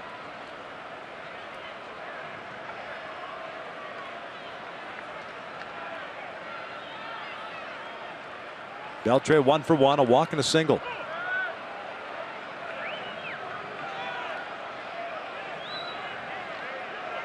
Oh, a solid effort by Chacín.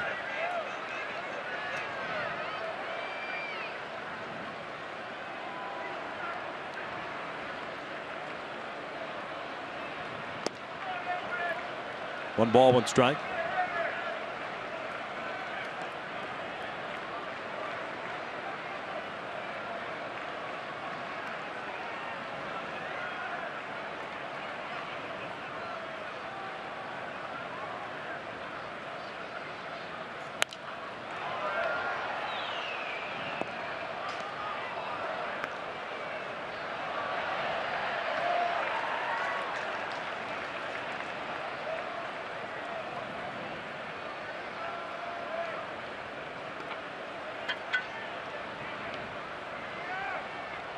Morin ahead of the count at 1-2. Shift on with Beltre at the plate. 3 infielders on the left. And he'll take low. It's that good changeup.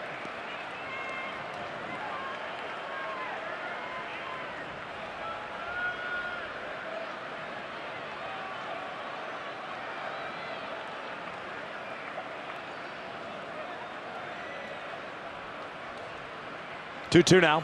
Beltre goes down, swinging on a high fastball, 1 down.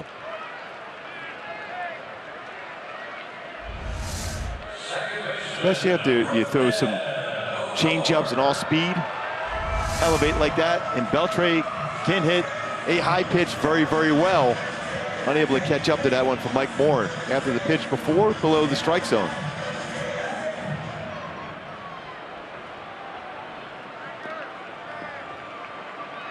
Rougned Odor 0 for 2 so far tonight. A pop-up in foul territory and a fly ball to shallow right.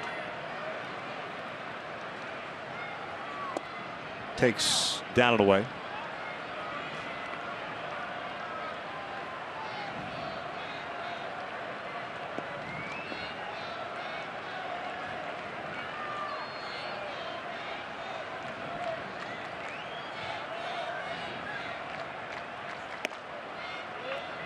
Not a bad idea here. Odor with the shift on and Escobar near the shortstop position.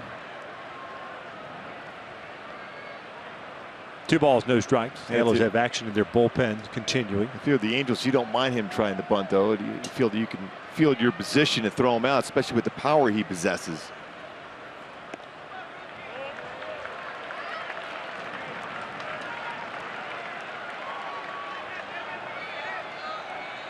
Cody Iggy getting ready.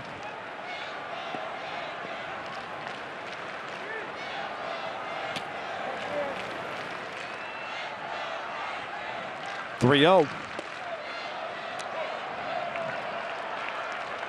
Very similar area where Moreland was called out on.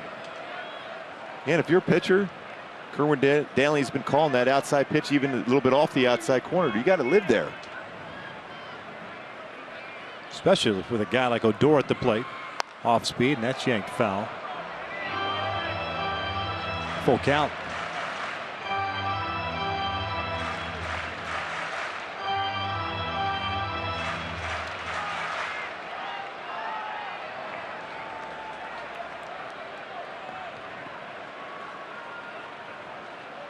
Go back to the off speed, wouldn't you?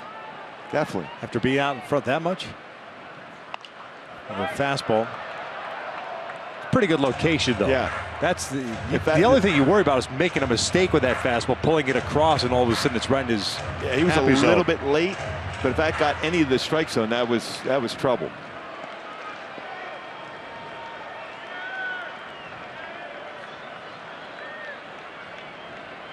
One out, nobody on, another 3-2, and this is bounce foul.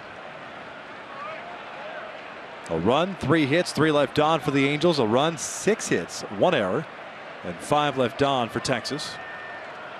Nomar Mazara led off the 5th, homering to left center field, his 19th of the year. And the Angels getting an unusual run at the top of the 6th inning.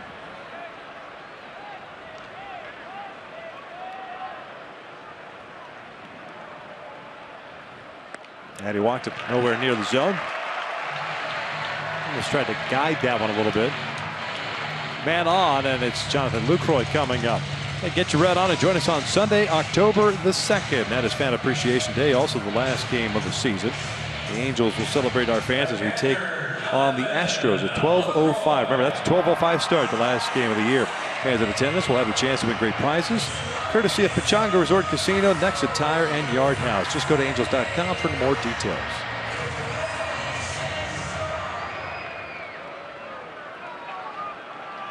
Lucroy 0 for 2 against Chacin. A fly ball to left and a bouncer that hit the leg of Jolice and ricocheted to C.J. Cron.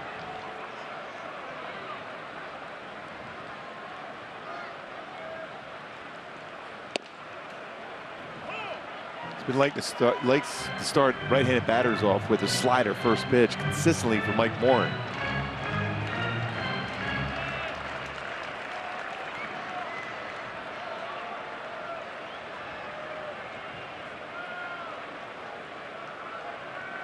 '16 ground ball double plays for Lucroy this year.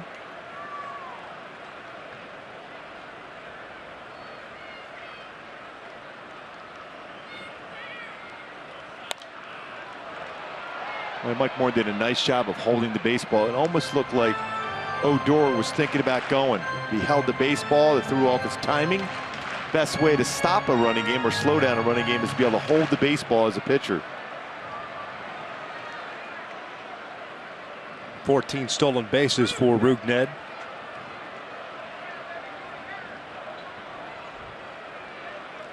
No balls, 2 strikes.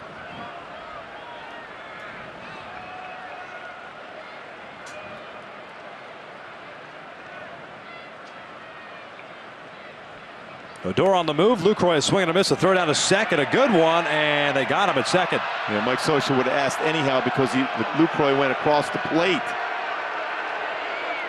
Steve Buechele is going to have a look at it. He's the bench coach. Remember, Bannister ejected in the 6th. See the head first slide. First contact with that glove on the body. Looks like he got him. See right here. See if there's a tag on the body. They're going to challenge it. Oh, it looks like, well, right there he got him. On the pant leg. Unless he got that hand in there. Again, then this is going to be one of those plays too. If indeed it's overturned, Mike Scioscia may indeed make sure that they look at exactly where Lucroy was across the plate. And did he mess up the throw from Perez?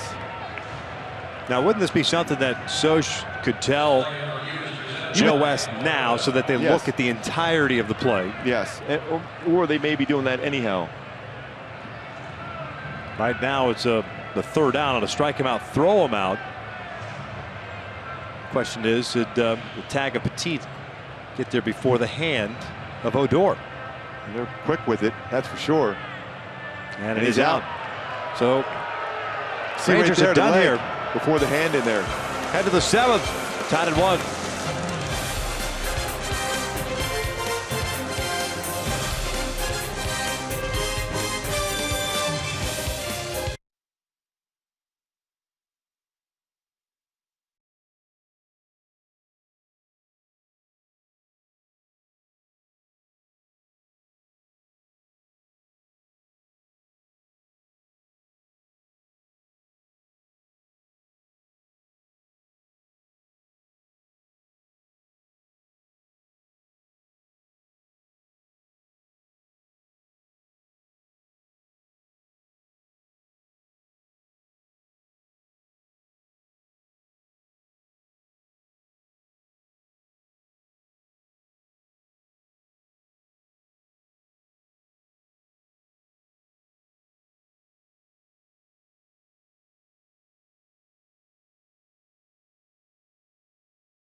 Lines a shot in the right center field underneath the padding. Ground rules at this stadium says if it goes lodged underneath there, it is a ground rule double. It was thrown out but overturned. Stays at second. Mike Trout right down the line off the base. Triples score in Escobar, who would have been out originally. Trout drives him home. We were tied at 1 on that triple by Trout. Marte, Simmons, and Petit here against Martin Perez. Perez with 2 strikeouts, no walks, 3 hits allowed. Credit Dino Ebel and Steve Solis as far as getting that, overturned that call where the baseball was lodged underneath the padding here. The home ground rules stating baseball lodged underneath the padding would be a ground rule double. Credit them for catching that right away. There's the ground rule here in relation to Globe Life Park. We said that every ballpark it's different.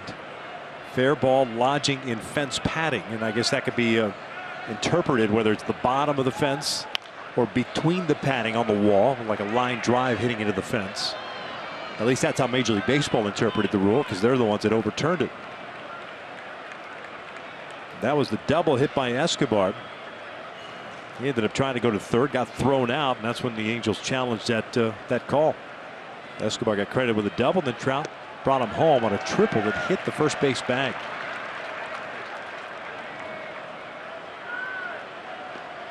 But credit Martin Perez, he did not become unfazed with that delay and then the subsequent triple by Trout.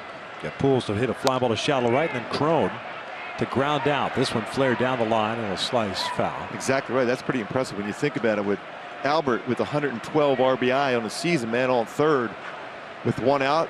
It's been so good as far as getting that runner home. Shallow fly ball to right field. Good pitch from Perez.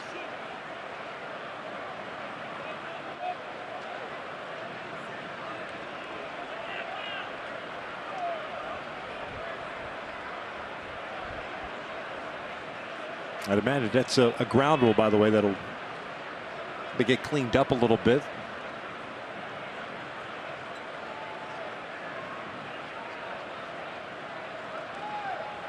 That's up and in. Did it hit him? It did. The forearm area, and it's a hit by pitch.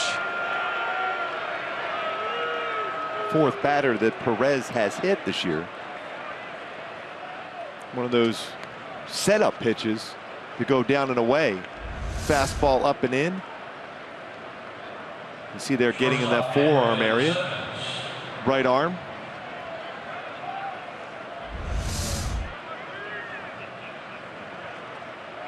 Andrelton Simmons 0 for 2 with a couple of ground outs.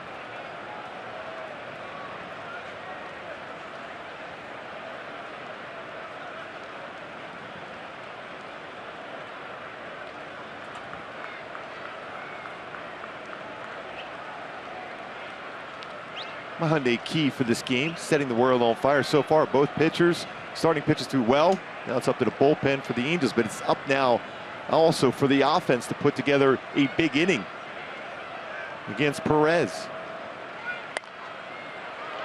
Bobbled by Perez. Still gets the out at first, but I think he got a little too quick. Otherwise, potential double play. Yeah, that's going to be a double play ball. A little bit of a break for Simmons and the Angels. Right back at him. Was hit hard enough. A little bit of spin on the baseball, though. Wasn't a real easy play for Perez. All right, it took a weird hop once it hit the second hop on the or the second bounce in the dirt. It came up on him. So 1 out, 1 on. Just 71 pitches for Martin Perez. And he's going to face Gregorio Petit, who twice has grounded out tonight.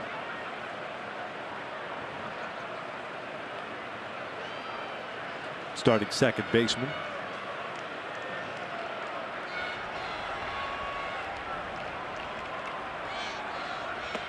Takes low.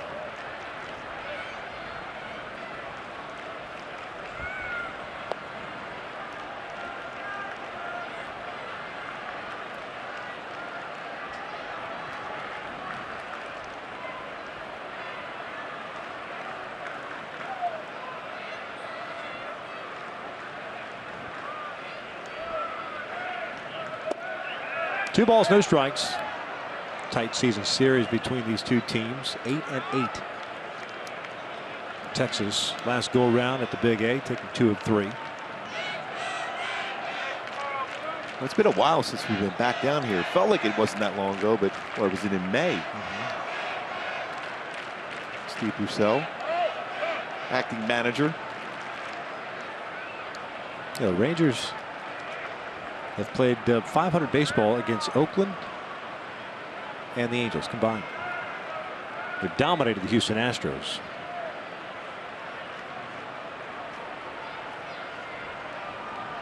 The Teat doesn't like that call, but it did catch the top part of the zone. That's 2-1. Steve Buechele, by the way, had been in their minor league system. He had managed at Double-A a couple years. By the way, his son's a pretty good quarterback too. Yeah. Freshman at University of Texas.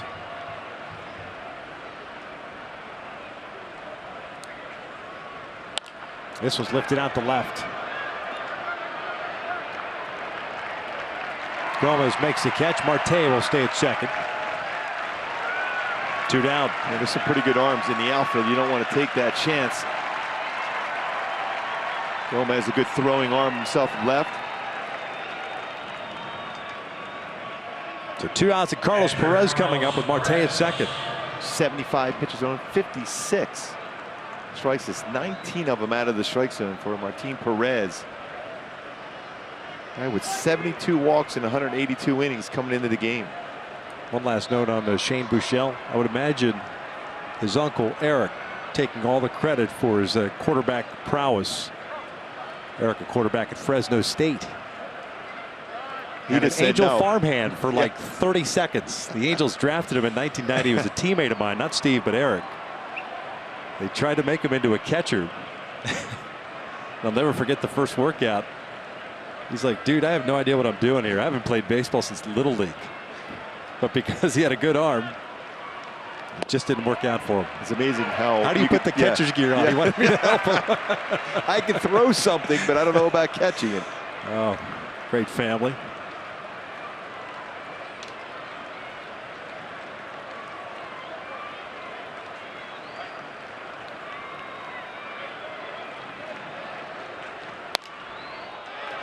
This one down the right field line. That's a fair ball. Marte will come in to score. Carlos on his way to second. And he's in there with an RBI double. Angels have themselves a 2-1 lead here in the 7th. And that double play not being turned by Martin Perez, and the ground ball back up the middle ends up being a run scored. It's our top tier play brought to you by Arco. Nice piece of hitting by Carlos Perez. Fastball away, just went with it and right down the right field line for his 14th double, 29th RBI. Doug Brocail, the pitching coach, out to pay a visit.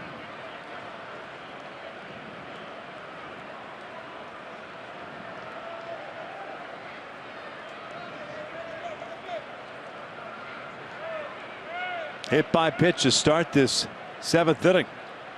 A 2-strike count, too, on Marte. Get some action going in the Ranger pen now. Tanner Scheppers. SoCal product.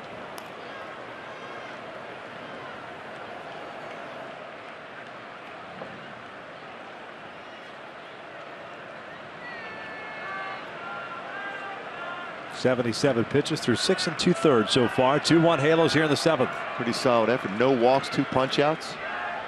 Just 4 hits allowed.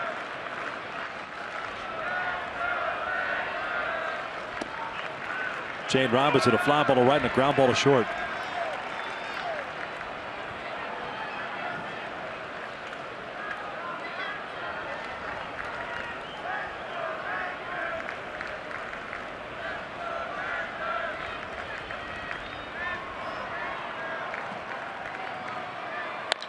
Robinson hits one out toward left center field. Desmond got a good jump on it. He'll track it down.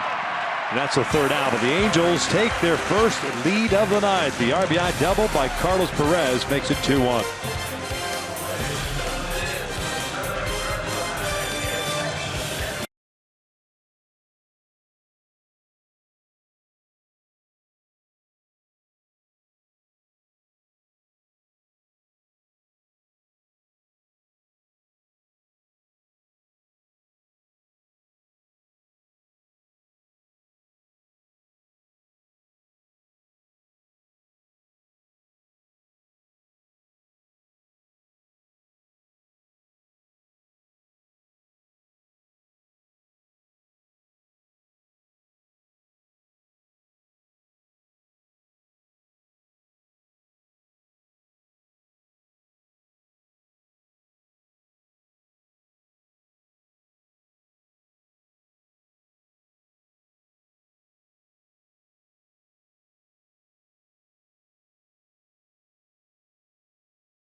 Shannon Sharp go head-to-head on the day's hottest sports topics. It's Undisputed with Skip and Shannon, weekdays 9:30 a.m. Eastern, 6:30 a.m. Pacific, only on FS1.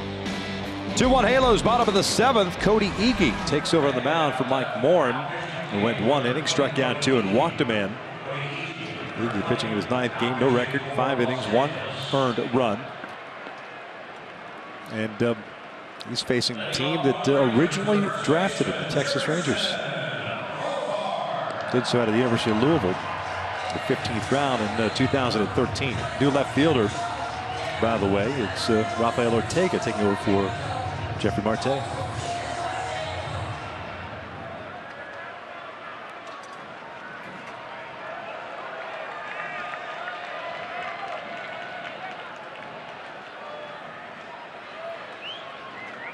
Jurickson Profar up for his first plate appearance. Took over at first base when Mitch Moreland got ejected after striking out looking in the 4th.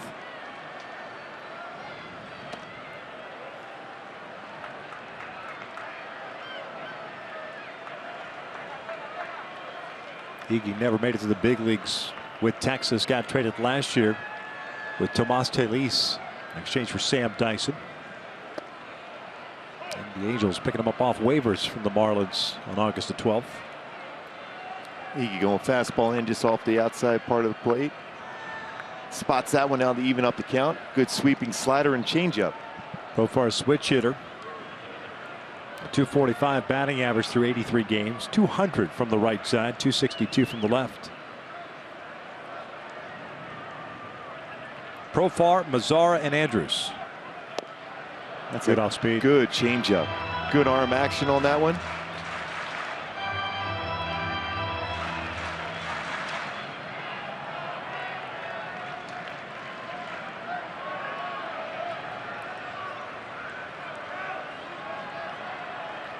So they might try it again. Doesn't chase this time. Evens the count at 2 balls, 2 strikes.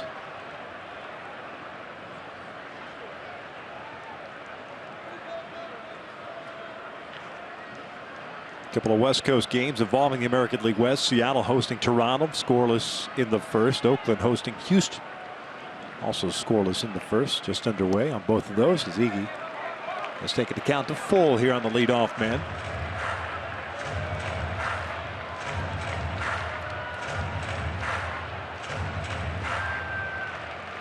You do not want to give base runners to this team, especially late. They have been extremely good as far as coming back in games.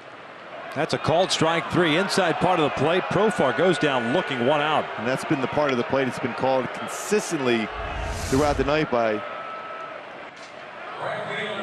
the plate umpire Kerwin Danley. It's like just a little bit off the inside corner, but it's been called throughout the whole game in that spot of the plate.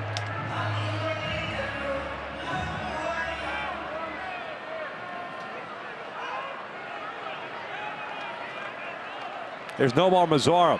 Leadoff home run for him in the 5th. A 1-for-2 night on the season. His 19th home run, 60th run batted in. That was against Jhoulys Chacin. That was just off the plate.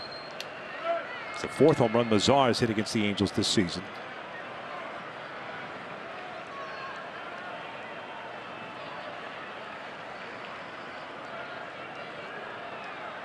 One-0. We talk about jamming a left-handed batter. Yeah, especially that first pitch is a little bit off the outside corner. Ran that fastball in. Wonder if Ege's able to get out Mazzara here. Mike So should go to the bullpen with a number of right-handed batters coming up after this. See him, he goes in with his change-up grip to start with before bringing it into the glove.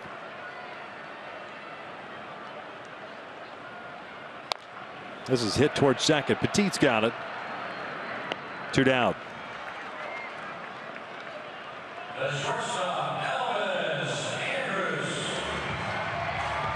Mike Scioscia's coming out. That's going to be it for Ege. He faces 2 batters, retires both, and with Elvis Andrus coming to the plate, Mike Scioscia's going to go to the right-hander. Corey Rasmus coming in with the Angels up 2-1.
nobody on. It's Corey Rasmus on in relief.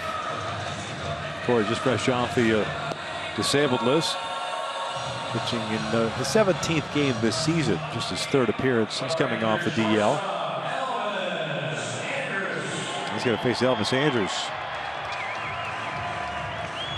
Very solid numbers, a little over 2 ERA, 2.14 in his career versus the Rangers. Remember, Andrus always looking in early, then looks away late. They'll try to pitch him backwards. His numbers versus lefties as compared to righties. 0-1 count. Elvis a single and a fly ball to right.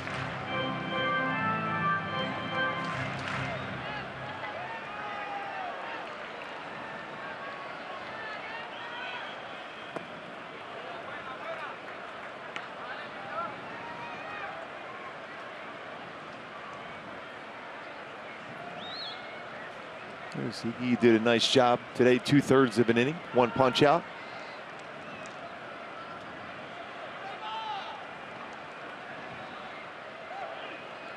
One. Got the top part of the zone. According to Kerwin Danley, 1-2. Well, that part of the strike zone has been called often tonight.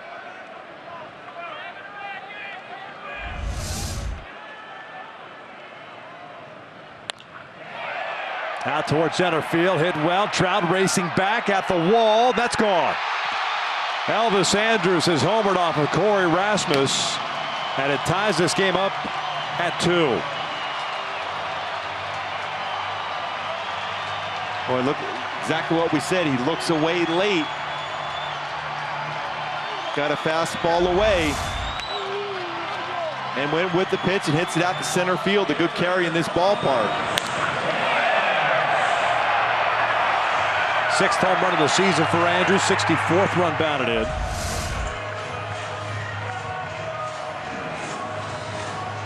And it's now a 2-2 game. Top of the order now, and Carlos Gomez.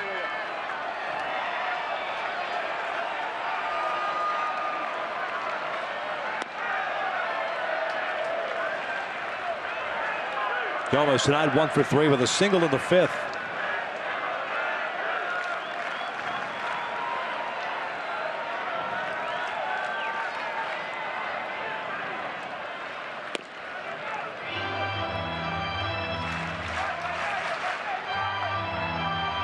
Mentioned earlier, Texas with 45 comeback wins tops Major League Baseball.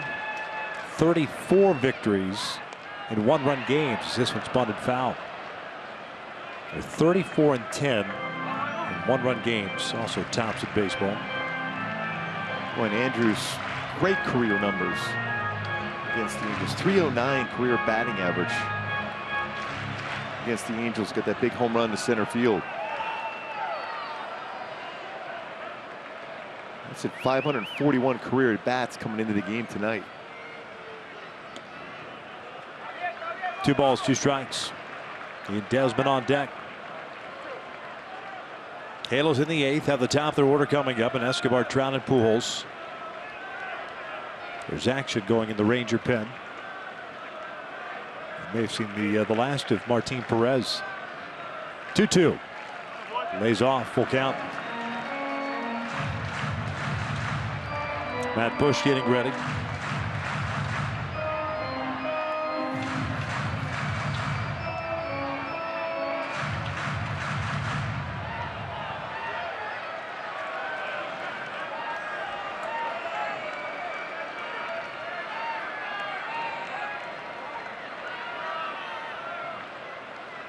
Three-two. Breaking ball, he walked him.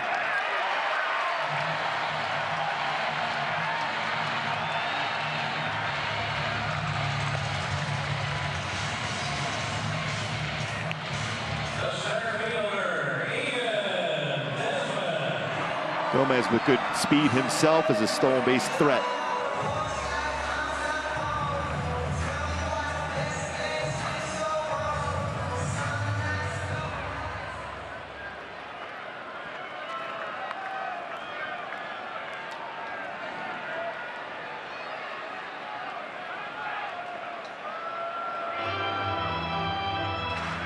Angels with 22 pickoffs this year.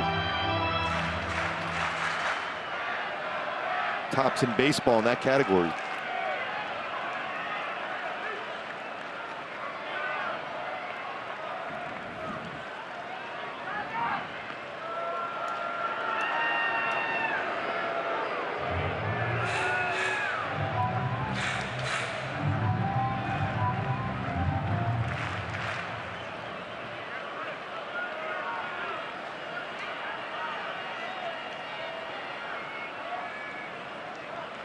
Desmond takes outside.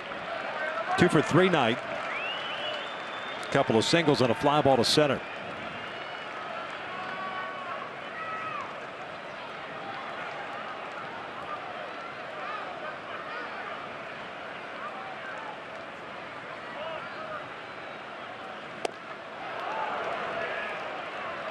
Good hard slider there from Rasmus.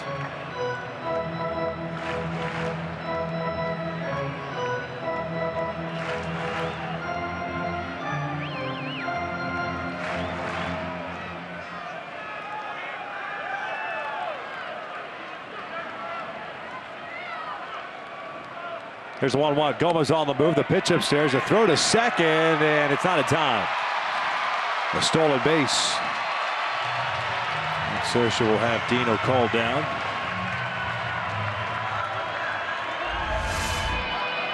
It'd have to be that quick tag once again. Gomez looks in. See right here, a better angle. Hand in before the tag, safe at second.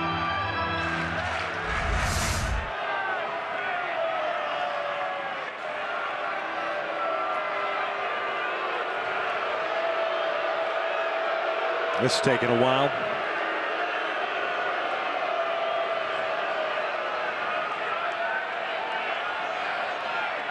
They're going to challenge it.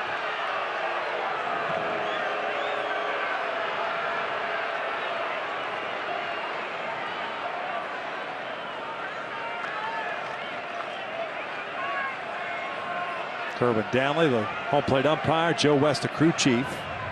Calling the field is safe at second on the stolen base. This playing review is presented by Toyota.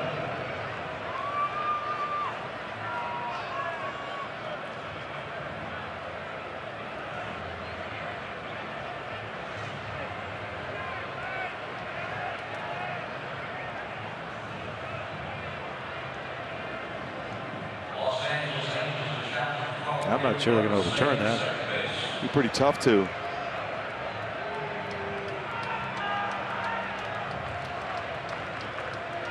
Yeah, it looks like the hand hit.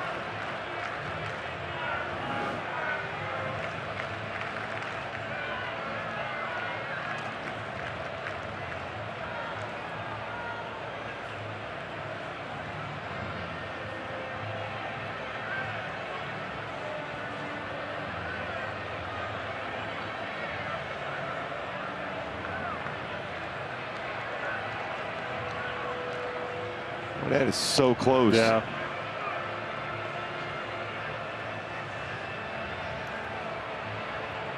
Looks like they're getting their answer now.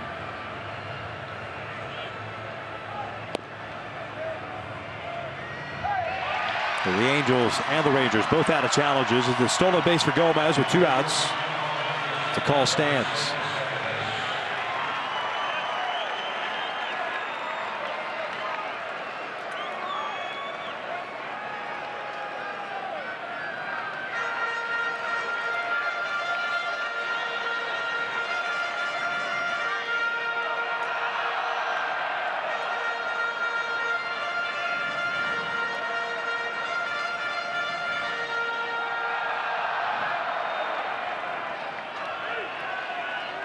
Two balls and a strike on Desmond. 2-2 game. Elvis Andrus tying it up with a 2-out home run as Desmond this one out to right. Robinson racing back. Is underneath and makes the catch, and the inning comes to an end. But Elvis hits his 6th of the year. We head to the 8th. It's a 2-2 game.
Add to top of the 8th we go. I'm Patrick O'Neill. Hope you stick around after the game for Angels Live, brought to you by your SoCal Mazda dealers in what has been a challenging game so far. And we'll break it all down. We'll hear from Mike Scioscia as well. I was able to find out from him, I'm so close to the Angels dugout right here, regarding that play involving Escobar being overturned. The Angels absolutely knew the rules. That's why they were so quick to challenge that play. They knew that that ball being lodged under there would be overturned. But if the Rangers were not to overturn it and say Escobar was safe at third, that would be on them. So, kudos, as you mentioned, Gooby, to these guys knowing the rules. Yeah, that was a big play. Obviously, then Trout with the triple down the first base line, off the base. At that point, first run of the game for the Halos. Top of the order for the Angels. Matt Bush takes over on the mound. Fireballing right-hander, pitching in his 54th game, 7-2 mark. 2.70 ERA.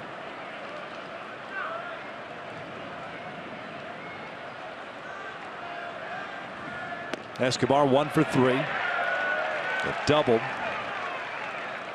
in the 6th inning. Scored on the triple by Trout.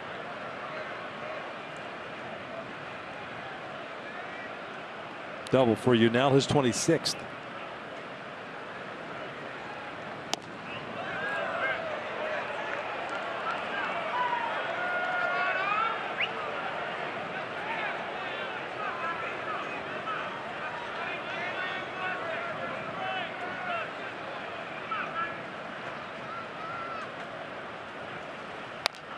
Late on the fastball. 1 ball, 2 strikes. Bush facing the Angels for the 8th time this year. 1-0 at a 1.23 ERA. He's gone 7 1/3. Struck out 6, walked none. He's allowed 7 hits.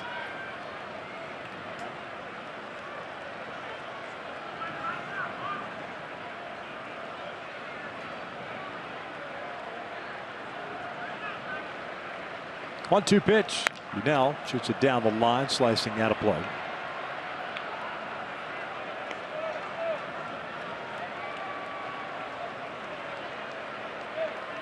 That is a firm fastball at 97.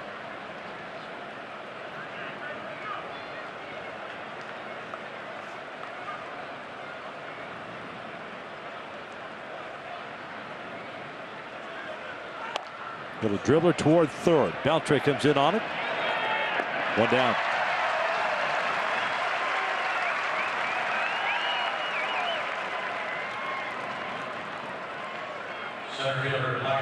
So to bring up Trout.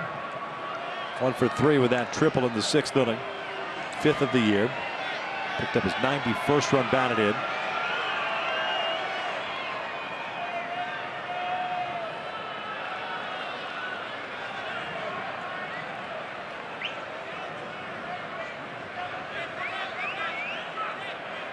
Trout 2 for 3 against Bush. A single and a double. Takes a breaking ball for a strike. Looked like Trout was ready to be swinging first pitch fastball. Say got a breaking ball. Still very good in these counts this year when he's put it in play. 422 on 0-1 counts for Trout. A cut fastball. No balls, 2 strikes.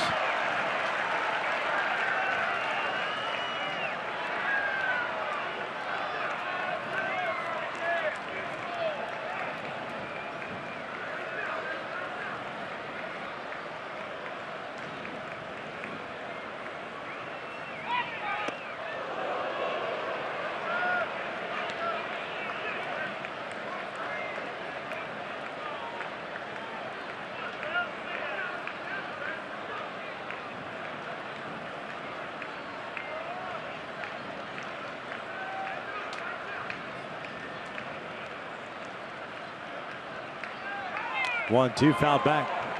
97 on the fastball.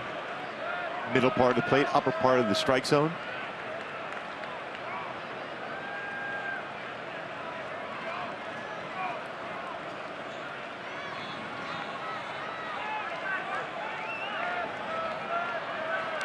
Albert's on deck. 1 out here in the 8th.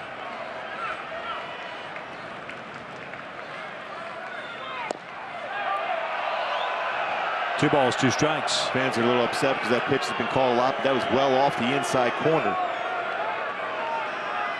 And as Norm, Trout's seen a lot of pitches. 4.42 pitches per plate appearance. Third most in baseball. Chopper to short. Andrews gets rid of it quickly. 2 down.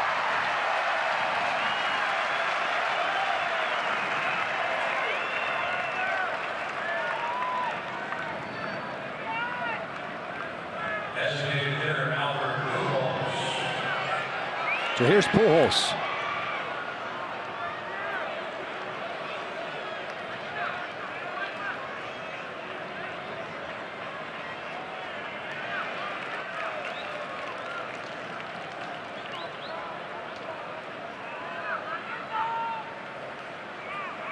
Albert 1 for 3, a single back in the first.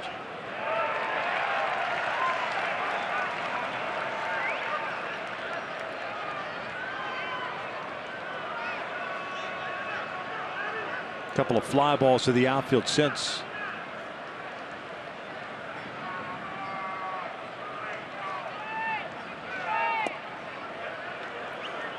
Three infielders on the left side. Texas in the bottom of the 8th. We'll have Beltran, Beltran, Odor due up. The Angels have A.J. Ochter getting ready. Albert with 12 career regular season home runs here in this ballpark.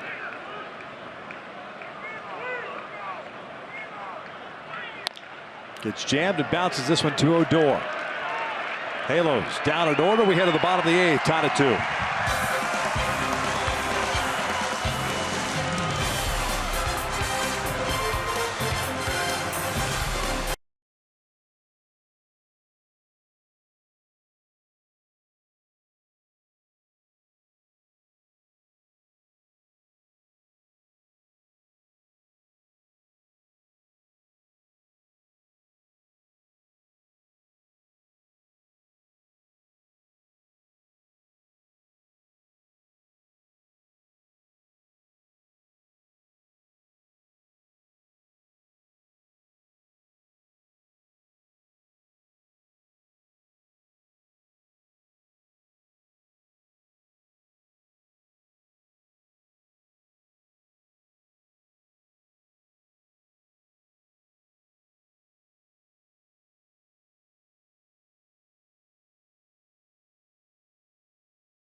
Beat Baltimore. They have a 4-game lead.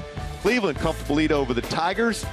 Same thing here with Texas, but if you look at the wild card, very, very close as far as who's going to get in there in that wild card spot. But when you battle for that home field advantage, see how close the records between Texas and Cleveland. Both have played exceptional baseball, especially coming back late in games in their home ballpark. A.J. Ochter takes over here in the bottom of the 8th inning in a 2-2 game. 22nd game, no record of 3.41 ERA. He pitched last night or yesterday afternoon, went 1 inning, gave up a hit.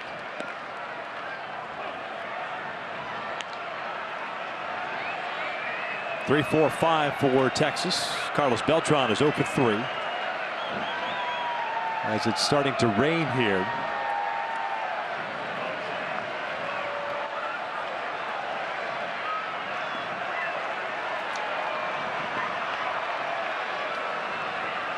No rain was scheduled for tonight, but with this heat, you never know in Texas.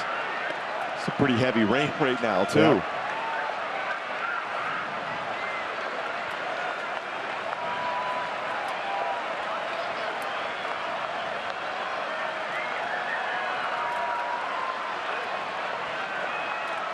2-1. Beltran bounced it over to Crone. One down. It's starting to pour now.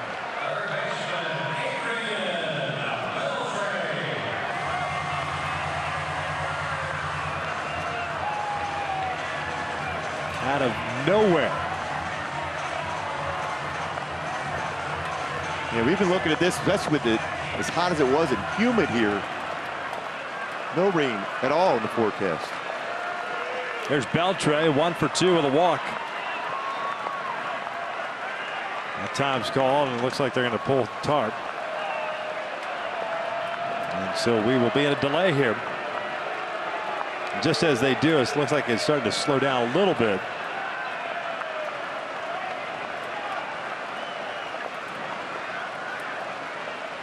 To make sure that this gets past here, and that's it. Tarp being rolled out. 2-2 game here in the 8th inning with 1 out. A rain delay slowing things down. See how long this serious impacts rain things right now. Yeah, And infield dirt. Although this field drains incredibly well.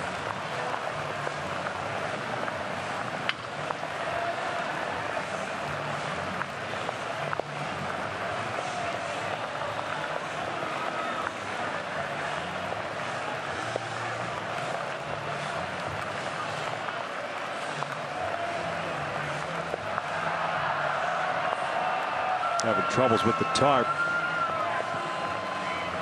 Doesn't seem like it's going to last too long, though. No, it's like a small little cell. They'll put the Mariners Blue Jays game up on the screens here. That game in the 3rd with no score.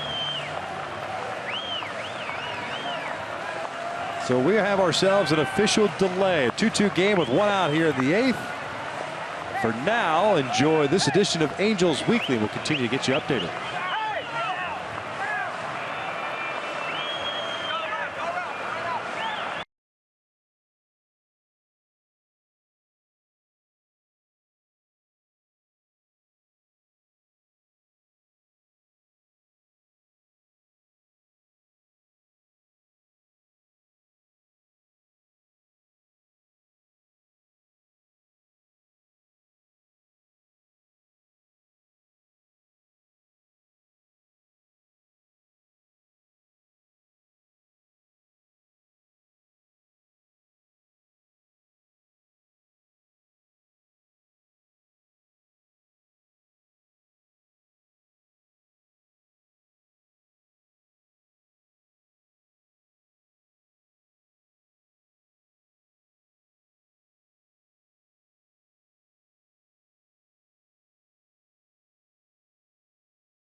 They're up with 1 out, and it'll be Adrian Beltre that's due up. But before that, here's the game summary so far, Gooby. Yeah, Mazar was able to go the other way against Luis Chassin, who threw the ball very well. The other way, rated at 390 sign. At that point, given the Rangers a 1-0 lead, you know, Escobar doubles into the right center field gap. The baseball stays underneath the padding. Mazar brings it out, and then the play at third, he's tagged out, but then they review the play. Mike Scioscia got it reviewed. And Escobar's put back at second base. The ground rule said if it's underneath the padding, back at second. Then Mike Trout triples right off the bag on the right field line, tying it up at 1. See Trout slide in there with his 5th triple this season, 91st RBI. Carlos Perez, a big run scoring double, giving at that point the Angels a 2-1 lead. But then Texas, they've done a lot in this season, coming back. Elvis Andrews, the dead center field off of Corey Rasmus, tying it up at 2, and that's where we're at right now in the 8th inning. A.J. Octor came on here in the 8th inning, got Carlos Beltran. When the heavens opened up, Beltran ended up grounding out. Joe West, the crew chief, decided to put the tarp on the field, and it rained for about 15 minutes. Starting to lighten up. As a matter of fact, still drizzling right now, but the field's ready to go. Octor's been loose for a while now. Looks like Adrian Beltre, the on-deck circle, is just about ready to go. So it's a 2-2 tie here in the 8th. Halos in the 9th. Just looking ahead, of Cron, Marte, and Simmons due up. Matt Bush pitched the 8th inning and retired the side in order with 3 ground ball outs.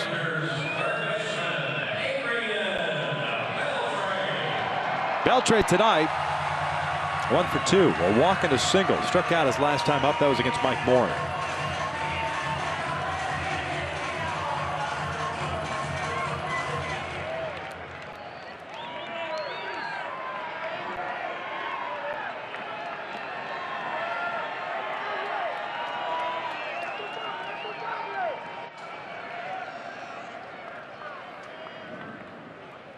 Beltre lines one out to left center field on the first pitch. Trout will cut it off. Adrian will stop at first. So man on, representing the go-ahead run, as Rougned Odor will come to the plate. Well, he's continued to swing the bat so well in these big moments, especially late in the game. 7th inning on, 345 batting average for Beltre. Good play by Trout to cut that one off, to keep him at first base, though. Double play still in order. Odor hitless tonight. Popped up in foul territory in the 2nd. Hit a fly ball to right in the 4th and walked in the 6th.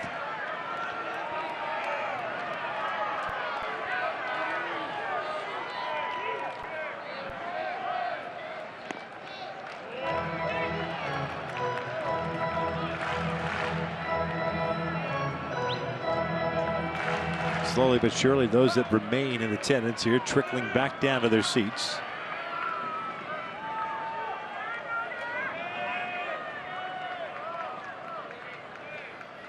One-0. Odor pulls one down the line. It's a fair ball toward the corner. Robinson over to cut it off. Beltre heading to third. He is going to be stopped right there. It's a double for Rougned Odor. Out in front of the off-speed pitch, somehow kept it fair. And Texas has runners at 2nd and 3rd with an out, and Jonathan Lucroy coming up. Away, change up away, but it was about thigh high. Allowed Odor to be able to get his hands, even though the hips opened up, he kept his hands back, and it hooks it right down the right field line. Played well by Robinson, getting in quickly to prevent Beltre from scoring.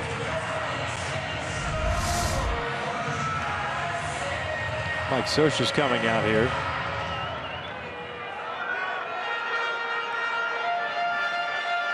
And I'm wondering if maybe the phone's not working in the bullpen. Scioscia signaling out to the pen, and it looks like the phone are having issues with that.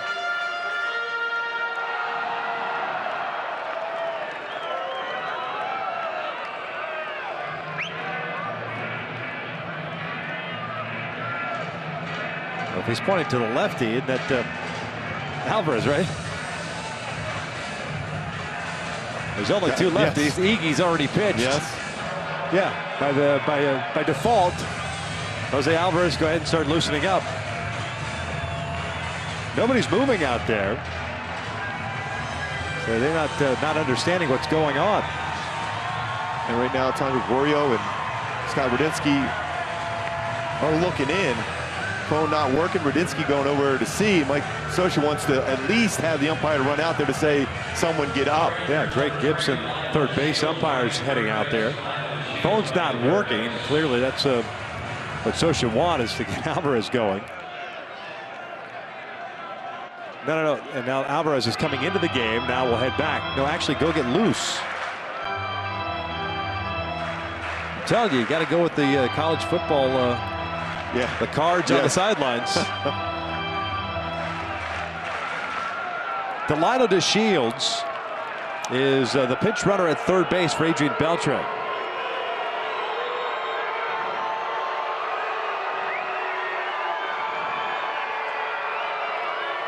I wonder if Scioscia is doing this to get Alvarez loose here, because you've got Lucroy up, but I can't imagine he's going with a lefty here.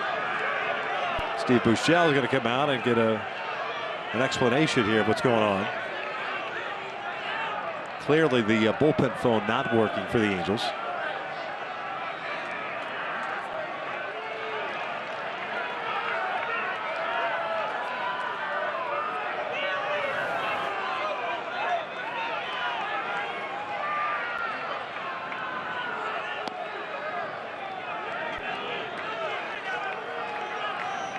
And I believe we're now ready. The thing I wonder is, if I can intentionally walk Lucroy to bring Profar up from the right side, and then bring in Alvarez. especially how well Lucroy has swung the bat this year. With runners in scoring position, been very good this entire season. Yeah, they are going to walk him.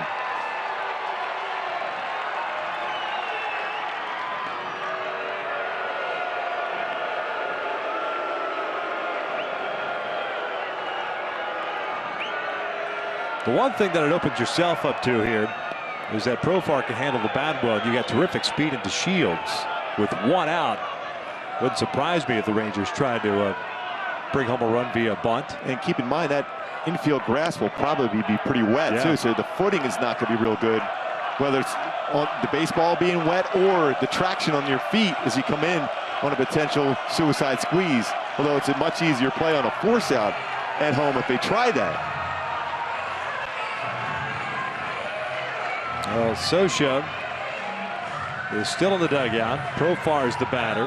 He's 0 for 1, struck out looking in the 7th.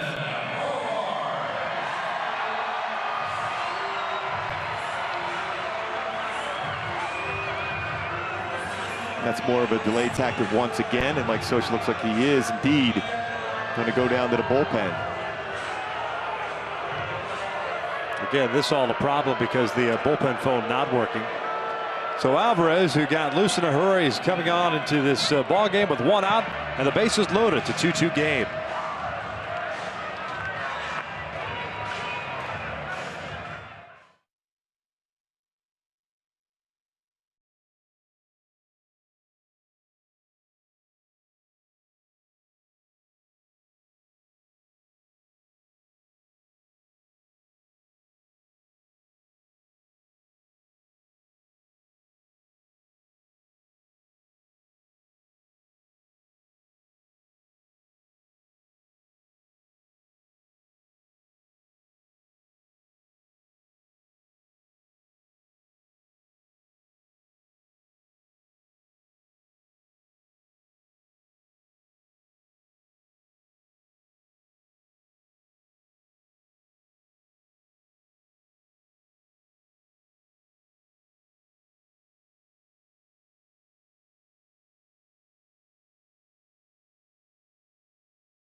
Jose pitching in his 61st game, 1-2 mark, a 3.48 ERA, 50 strikeouts, 15 walks in 54 and a third innings. And he's going to face a pinch hitter. Jerkson Profar has been called back. Ryan Rua has come out to the on-deck circle. Right-handed batter. Rua on the season, a .253 average with 8 home runs, 21 runs batted in. He's 0 for 8 as a pinch hitter. He's 1 for 2 in his career against Alvarez. One of those hits, the only hit, a double. He has hit left-handed pitching better than right-handed. 286 average against lefties this season compared to 228. He'll come up with the bases loaded. DeShields with his speed over at third base. Odor at second. And Lucroy, who just got intentionally walked, is over at first. And Rua always looking first pitch fastball. If Alvarez has a feel for his changeup, try to get him out in front. Going to roll that one over the shortstop to Simmons, maybe get a double play. Crone, the only infielder playing in near the cut of the grass. Shane Robinson shallow in right. Everyone else at normal depth. The infield looking for a double play ball. Here's the first one, and that is down and in. We would assume on a warm night that although it was somewhat convoluted, Alvarez was able to get loose fairly quickly. Plus the 8 pitches that he gets when he comes to the big boy mound. Here's the 1-0. Rua rips one and glove by Escobar. They get the out. That ball was rocketed. Whoa. 2 down. Talk about the hot corner. You can't hit a baseball any harder than that if you're Rua. But what a play. Reaction by Escobar. Little prep step to get ready for the catch this line drive. It's almost by him when he catches it. Outstanding play by Escobar. Wow.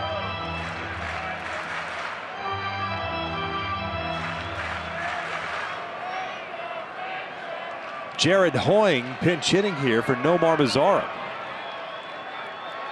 One left-handed batter for another. Hoying bounces this one softly toward first, and it goes foul. A little surprised to see Hoying here. Mazara homered earlier in this game, 1 for 3. Especially when you have a swing like he had, hitting the ball the other way, and you got a left-handed pitcher up. Hoying hitting 189 on the year.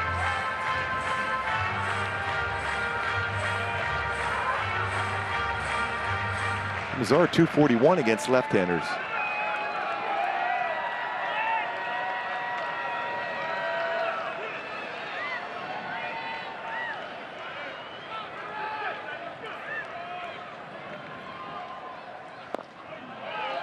Talked about this when the Rangers were in Southern California about Hoying's approach. Open stance, hands down low. Very susceptible away with soft stuff. Angels playing it to pull. Simmons up the middle. Escobar off the line at third. 1-1 pitch. That's down and away. The 2-1 count. And if you're Ortega, you got to be looking for something maybe flaring out towards you in left field. Have to be ready. Especially you can see where Alvarez is pitching him. Here comes the 2-1. Breaking ball, and it's in there.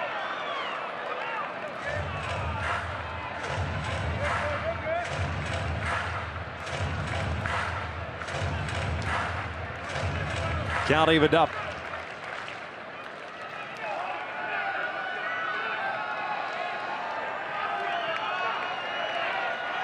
Two. This is popped up. Shallow right field. Petit going out underneath it. And the Rangers will leave them loaded. We head to the 9th inning, still tied at 2.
I want to remind you to follow Angels Baseball live over the next couple of weeks with MLB.com at-bat app. Stay up to the moment and any moment with game day, live game video highlights, StatCast, news, and more. Download MLB.com at-bat, the #1 app for live baseball, on your phone or tablet. Sam Dyson takes over on the mound. The right-hander pitching in his 69th game. 2-2 mark, a 2.62 ERA. Proud owner of 34 saves, 51 strikeouts, 20 walks, and 65 1/3. Obviously a non-save situation, but he's here to face Cron, Ortega, and Simmons for the Angels. A couple of changes for Texas on the defensive side of things. Hanser Alberto takes over for Adrian Beltre, so he's no longer in the game, and Ryan Rua stays in the game, and he will play first. C.J. Cron 0 for 3 so far tonight. Halos with just 4 hits. Texas has racked out 9. Just left them loaded in the 8th inning. And Dyson with that power sinker. 92 to 96 range slider. Throws quite a few of those. Change of speed with that pitch and change up. Everything generally in the lower part of the strike zone. So if you're a hitter, you just look lower part of the zone. Fastball upstairs.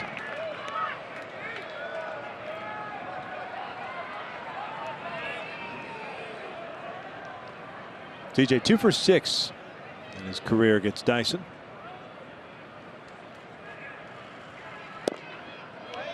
Two and 0. 2 borderline pitches that go the Angels' way.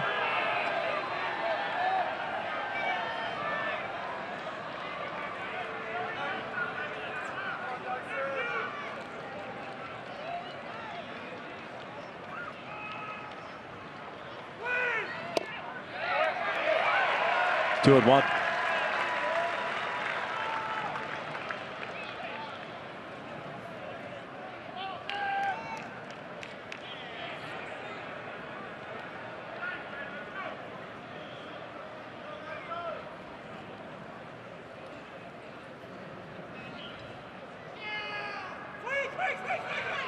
Cron hits one over to third. Alberto's got it.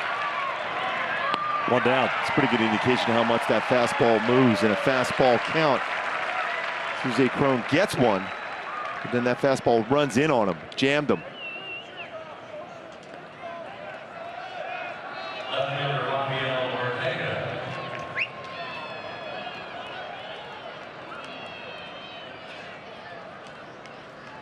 Rafael Ortega, first plate appearance, took over defensively and left in the 7th for Marte. 217 average with a 256 on base percentage at the major league level this year.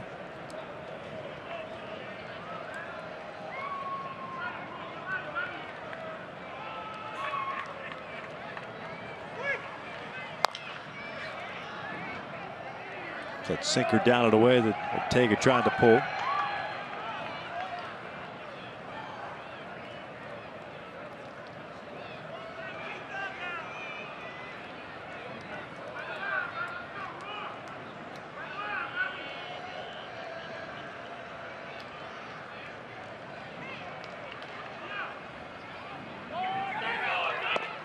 Off the plate. That one was nowhere near the strike zone. 1 ball, 1 strike. It's been a generous zone all night for Kerwin Danley. Ortega shoots one out to the alley in right center field. Long run for Desmond. Got a good jump on it. He'll track it down for out number 2. Well, he has really done a nice job taking over that center field position. Think about a shortstop throughout his career. First came over to play left field, then has moved over to center. And a real good jump and great angle he took to be able to run this one down in right center field, just in front of the warning track at that 407 sign.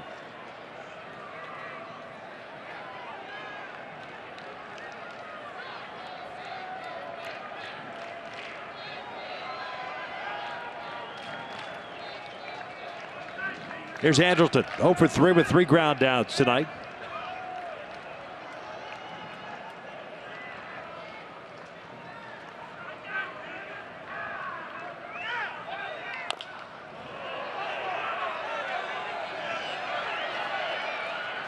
Up and off his foot. No balls and a strike. Hot month of September. .333 batting average coming into play tonight with 3 home runs and 10 RBIs. He's also picked up 3 doubles and a triple this month.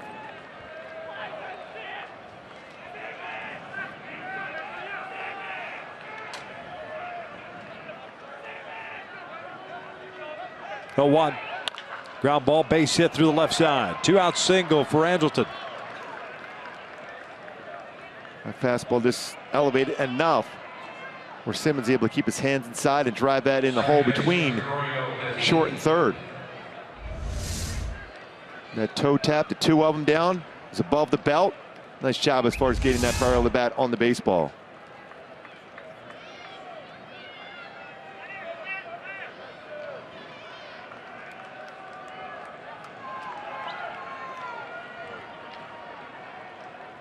Even though that infield dirt is wet, I would not be surprised to see Mike Scioscia have some movement here, whether it's a straight steal, Simmons with 9 stolen bases on the season, or have him in motion on a hit and run.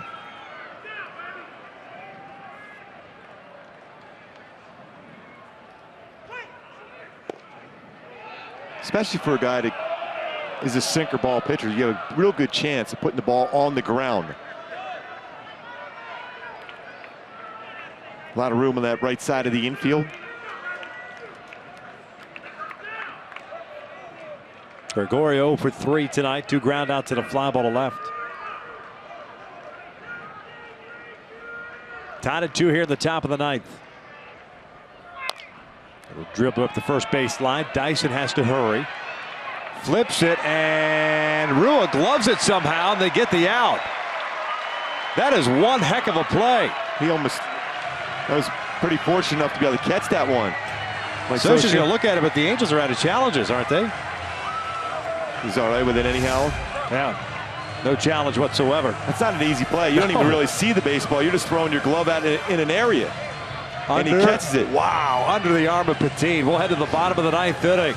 Still tied at 2.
Heck of a play by Sam Dyson, and more importantly, a better play perhaps by Ryan Rua, just to put the glove there and actually make the catch on this throw. Yeah, it looked as if he was just putting that glove in a zone where he thought the baseball might end up. He's turned his head. He puts the glove where the throw is going to be out from Dyson. Really can't see the baseball as he's screened by Petit going down the line, but still able to catch that one somehow, some way, and control the baseball in his glove. Elvis Andrus to lead things off. Jose Alvarez back out on the mound. Andrus, Gomez, Desmond here in the bottom of the 9th.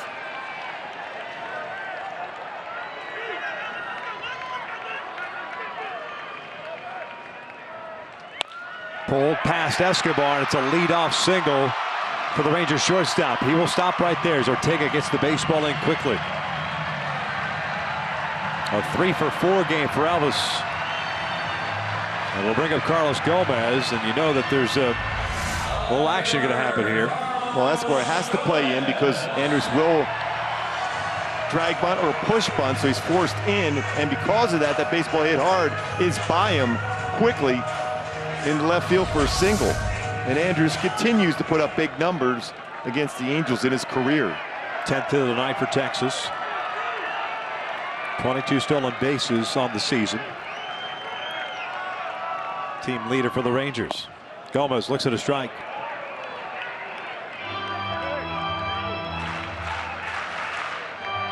Carlos Gomez tonight, 1 for 3, a single and a walk.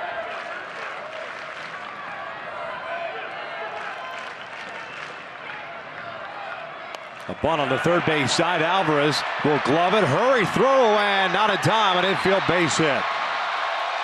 A do or die situation there. And again, Socha looking down at Dino Evil, but last time I checked, the Angels and the Rangers are both out of challenges. But they can get a crew chief review, and then at this point of the game, pretty good play by Alvarez. Just a little bit of a hesitation on the throw. It's all he can do, is especially as a left-handed thrower, to get there and spin around and then fire as quick as possible as the baseball, foot on the base before the baseball is secured, just barely beat it. So incredible speed on the bases. The winning run at second, that's Elvis Andrus. The trail runner, Carlos Gomez. And here's Ian Desmond, 2 for 4 tonight with 2 singles. Looks at a strike. Yeah, and most times you think, okay, maybe in a bunt here, but not with the way Desmond has swung the bat this season. And his ability to hit the ball the other way makes it difficult to pitch to. 0-1 off the plate.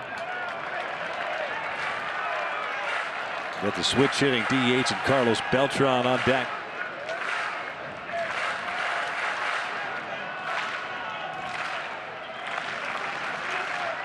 Simmons shading toward the middle, trying to keep Andrus as close as possible to second. A time called.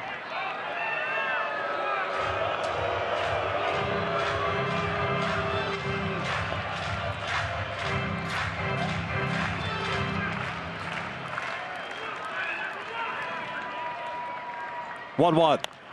Foul back. Good pitch up and in. And you're trying to jam him at that point. The only thing you run into the issue, mentioned earlier, the numbers for Desmond on high pitches. Fortunate enough, that was up and in and off the plate.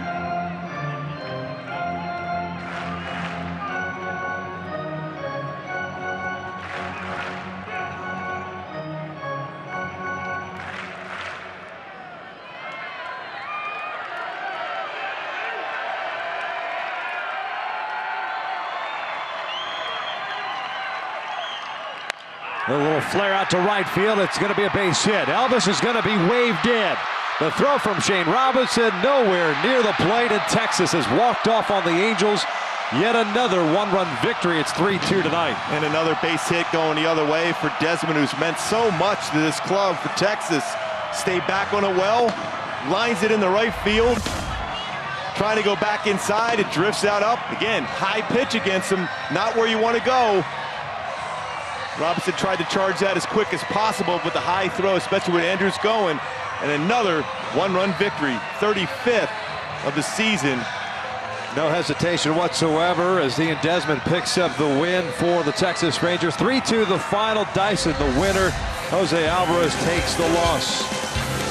Game 2 tomorrow night. Stick around. Angels Live post game is coming up next.